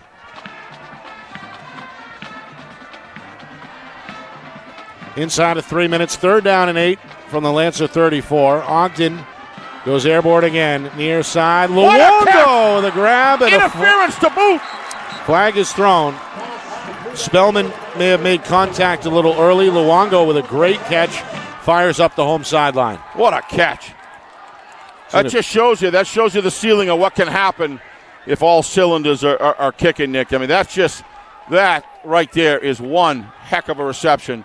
It was a one-handed shoulder grab. Unbelievable. And what it says is that we're not quitting. This is who we are.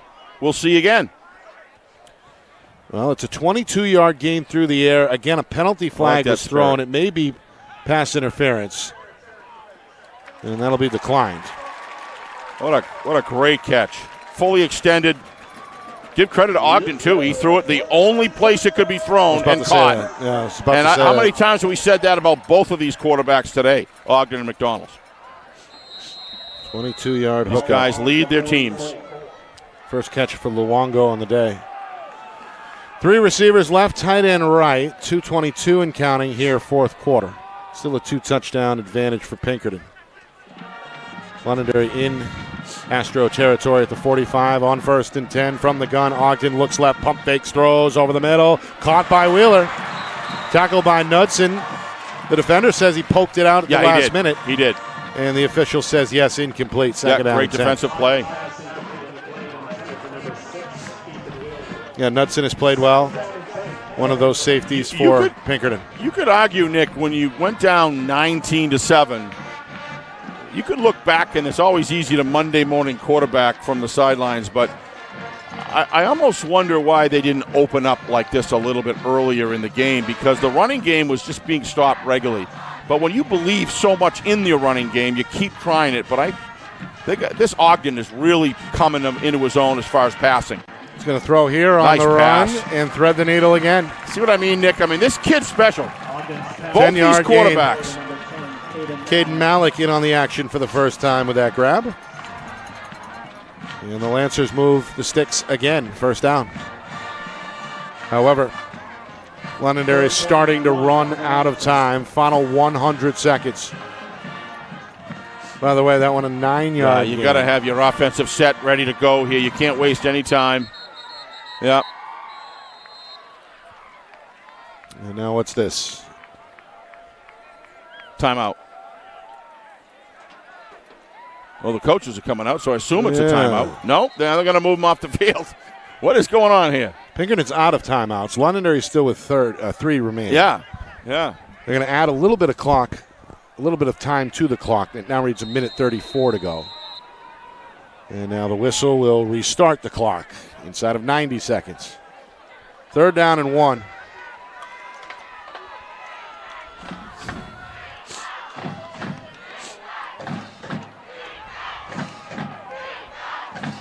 Astros trying to get their defense fired up. They bring a blitz down the middle. Osanya is going to swallow up Ogden, but he does get it off. Cruz in the flat, tries to reverse direction. He's tackled by Scholes in the backfield. So they're going to lose about 6 there as we move inside the final minute. Defense for Pinkerton, Nick, in this play.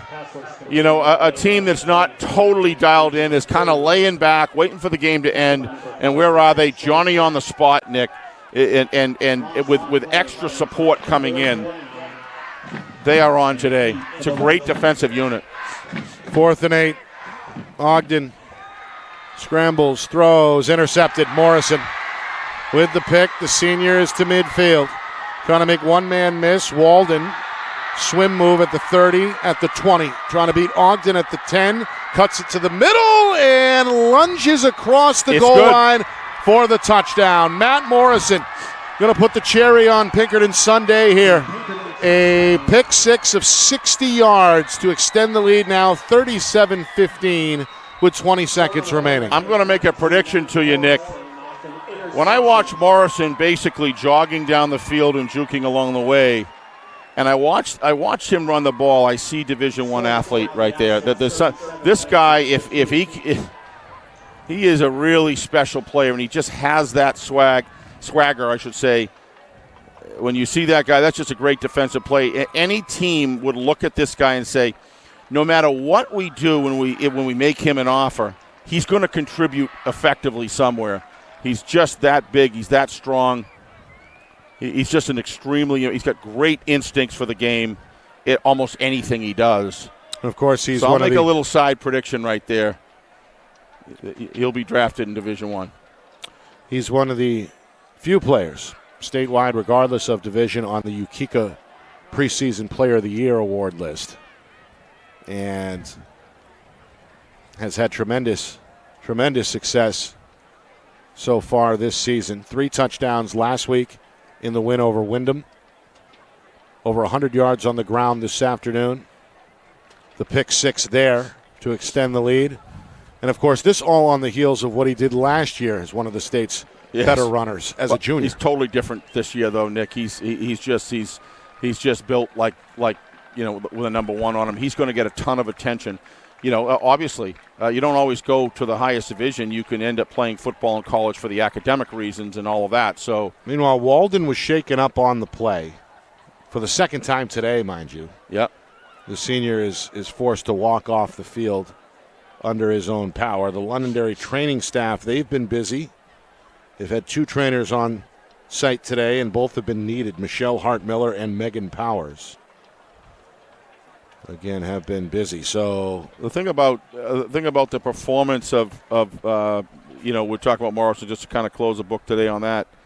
The thing about it is it's happening in the big show. This guy in the big games, all you talk about all week is Morrison. Morrison's going to be a factor, and then you see so many times where that doesn't happen. He's been a huge factor today, and he's just a guy that you can lean on. Extra point coming up. Well, that one's good. Right down the middle. That looked a little more crisp. Perfetto. Mixed results today for the lefty, but going to end things on a high note there. 38-15. Boy, Steve, 38 seems like the magic number for us. Yeah. The last couple of weeks, Yeah. Plymouth in a big win over Trinity, 38-10 last Friday night. Talk about good football Last teams. night we saw Exeter, a 38-12 winner over Exeter, and right now Pinkerton out in front, 38-15. Yep. This is one of those benchmark mid-season games, almost to mid-season games, Nick. And this is a gap that was wider than I expected, to be honest with you. This is. I don't think anybody expected a 3-score game. No, but. And that is what we have seen here. Pinkerton has led front to back as well. They have never trailed. We can see Pinkerton throughout the year, Nick. When they went down to Andover, they got my eyes open. We talked to Coach O'Reilly about that. They scored 38 in that game as well. They scored 38 in that game. But to beat Andover by that margin, Nick, Andover, no matter even in their worst years, it's just a solid culture that they have in that football program. It's been terrific. And to go down there and to beat them by that margin, it just opened a lot of people's eyes that knows Andover, and that just tells you what these guys can do, and they've shown it today. And even with errors and some areas for improvement as we approach the middle part of the season, they're just that good in so many ways. They can make mistakes and still dominate. A very, very good Londonderry team. Make no mistake about it. 20 seconds remaining. Perfetto. Kick this off. Short kick. Handled by one of the up men for Londonderry. A big crack is heard as Davis McGarrion, the sophomore, is out to where? He's coming off the field slowly here, Nick. Where's the football? There it is at the 32. Yeah, he got whacked. Yeah, number 48 probably should have somebody take a look. They'll start off on their own 32-yard line. So 16 seconds to He go. took a whack. Reminder coming up after the game, post-game show. Full recap, stats, highlights, analysis, out-of-town, scoreboard, and more. Coming up very shortly here. 38-15, 16 seconds remaining. Ogden is back for at least one more snap. He's going to take it here. He's going to hand off to Palma, who goes up the middle. Got a first down on an 11-yard carry, tackled by Knudsen. Very that impressed. may do it. Very impressed, Nick, with that young man, Carson Palmer. He is he just has one speed no matter what the clock says, no matter what the scoreboard says. He's one speed all the time. Yeah. Plays with passion and intelligence. That's it. Extremely good player. Big day for Pinkerton. They're 38-15 winners here in Londonderry. The Astros improved to 4-0. Londonderry, they fall for the first time to an in-state opponent. The first time since the championship game a year ago, but overall 2-2 after this 38-15 final. All right, when we come back, stats, highlights, analysis, and everything else in a moment. Pinkerton a winner, 38-15. You are watching our Friday Night Lights New Hampshire Game of the Week, presented by Beals Insurance. Our broadcast today, as it always is brought to you by Beals Insurance Agency, with locations now in both Bedford and Londonderry. Whether you need home, auto, or business insurance, Beals Insurance will get you both the price and quality coverage that's right for you. Just call 603-471-9999 or visit BealsInsurance.com to request a free quote and start saving money today. Again, that's BealsInsurance.com. The New Hampshire Tomahawks promote the highest level of club lacrosse competition, not just in the state, but in the country. Looking to get recruited? Director Chris Cameron keeps an open dialogue with the nation's top college lacrosse coaches. Over 400 New Hampshire Tomahawks alumni have played at the college level, including the ACC, Big East, Big Ten, Ivy, NESCAC, NE10, and more. New Hampshire Tomahawks coaching staff has over 100 coaches, including current high school, varsity, and college coaches. The Tomahawks offer training for players of all ages, clinics, camps, and leagues, along with spring, summer, and fall elite teams. So play with the best. The New Hampshire Tomahawks, showcase and development for college lacrosse. Visit NewHampshireTomahawks.com and girls.nhtomahawks.com. How can you reach your team's fundraising goals at no risk and no cost? MG Sports offers a variety of products to make your team's fundraiser a success. Their products include discount tickets, cards, and calendar raffles to hundreds of local merchants throughout the New England area. Don't waste another season. Raise more funds than ever before and become another football program in New Hampshire that sets fundraising records every season. MG Sports, fundraising made easy. Visit mgsportsfundraising.com to start raising money for your team today. Colonial Printing is family owned and celebrating 50 years of quality print services for New Hampshire businesses and can help yours as well. Whether it's creative design, digital or offset printing, or banners and signs, with state-of-the-art technology, unlimited industry sources, and the ability to think outside the box, Colonial Printing will help you get your job done. To see their full list of services, promo products, and portfolio, or to request an estimate, visit colonialprintingnh.com. That's colonialprintingnh.com. Well, a wire-to-wire win for Pinkerton. 38-15 is the final. The Astros are 4-0. The Lancers dropped to 2-2. Nick Anastas, Steve Beals with you in our Friday Night Lights New Hampshire Game of the Week, presented by Beals Insurance. Pinkerton got on the board early, just 3 minutes in. 25-yard hookup. Aiden McDonald to Jamie Isaac. Extra point failed. 6-0 was our score after one. Anthony Caruso, a great defensive play. Tipped the pass, picked it off, and scored the touchdown to extend the Pinkerton lead to 13-0 midway through the second quarter. Lancers got on the board shortly after. Sam Ogden to Ethan Wheeler, a 15-yard throw and catch. 13-7 Astros at that point. Final 20 seconds of the first half. McDonald on a quarterback keeper scores from 1 yard out. 19-7 Pinkerton's lead at halftime. And then a big third quarter for the Astros. Two big hookups through the air from McDonald. A 41-yard touchdown strike to Isaac, his second of the day. And then the third TD toss went to Cam Dillon from 42 yards out. 31-7 our score after three. Lancers did their best to hang around. Alex Villa on the first play of the fourth quarter scored a 7-yard touchdown run. The two-point try was good as well to bring the gap to a two-score edge at 31-15. But then Matt Morrison puts the nail in the coffin with a 60-yard interception returned for a touchdown. Second pick six of the day for the Pinkerton defense. 31-15 ends up being the final score. Yeah, I mean, the keys to the game, Nick, when we started, I said that we're going to see how the Londonderry defensive core of safeties, outside linebackers, and cornerbacks can defend against this pass that we've been hearing so much about from Coach O'Reilly, and then witnessing on some game film that we've reviewed as well. And to me, that was going to be the key to the game today. And clearly, Pinkerton was able to impose their will in the passing game when it really mattered and get space with utilizing some tremendous assets in Isaac Morrison and the group after him, and two other players. They don't come to mind right now. I apologize, but that to me, that was a huge difference in the game. And then the other key to the game was how, with the offense and defensive lines that Coach Lozon was bringing this year to the game, how was the offense and defensive lines going to perform against how was Pinkerton's offensive and defensive line going to perform? And clearly, yes, check that box as well. Then the last thing we really talked about afterwards was who's going to win the special teams part of it.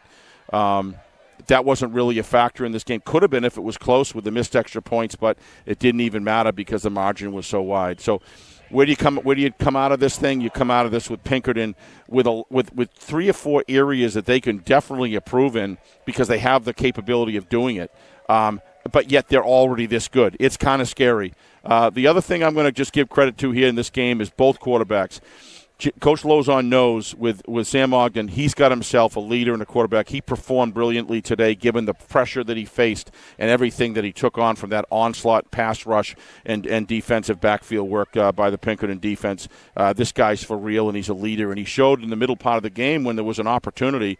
But and the other thing, obviously, Aiden McDonald it showed today that he's one of the premier quarterbacks around the league, and let's just give credit where credit's due. His decision-making, like Ogden, but his decision-making today with the assets he had was incredible. He threw incredible passes, made great decisions pretty much throughout the whole game, and even in the option, he showed us how the option is supposed to be run, even when he did that. So just great stuff, Nick. Bottom line, the score, it depicts where both of these teams are right now, but it does not depict by any stretch either one of their ceilings. Wouldn't be surprised if we see these guys again. There's the head coach with his star senior, Matt Morrison. Win. Morrison, 115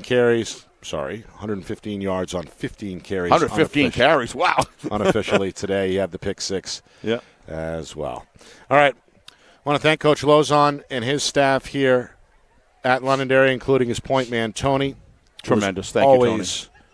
Always big on game day. We appreciate the efforts all week long.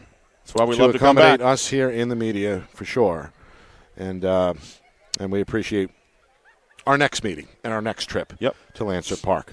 Want to thank our crew here at Friday Night Lights, New Hampshire, including our videographers John Barron, Kristen Beals, and Matt Beals, doing a spectacular job. Unbelievable job, Crystal. A lot of good views today, for sure, and then. Of course, the whole thing is orchestrated by the man behind the curtain, our director in the Wizard of Replay, Ben Beals, back in the Beals Insurance Studios. For my partner, Steve Beals, my name is Nick Anastas, saying so long. Final score, final time, Pinkerton 38, Londonderry 15. This has been a presentation of our Friday Night Lights New Hampshire Game of the Week, presented by Beals Insurance.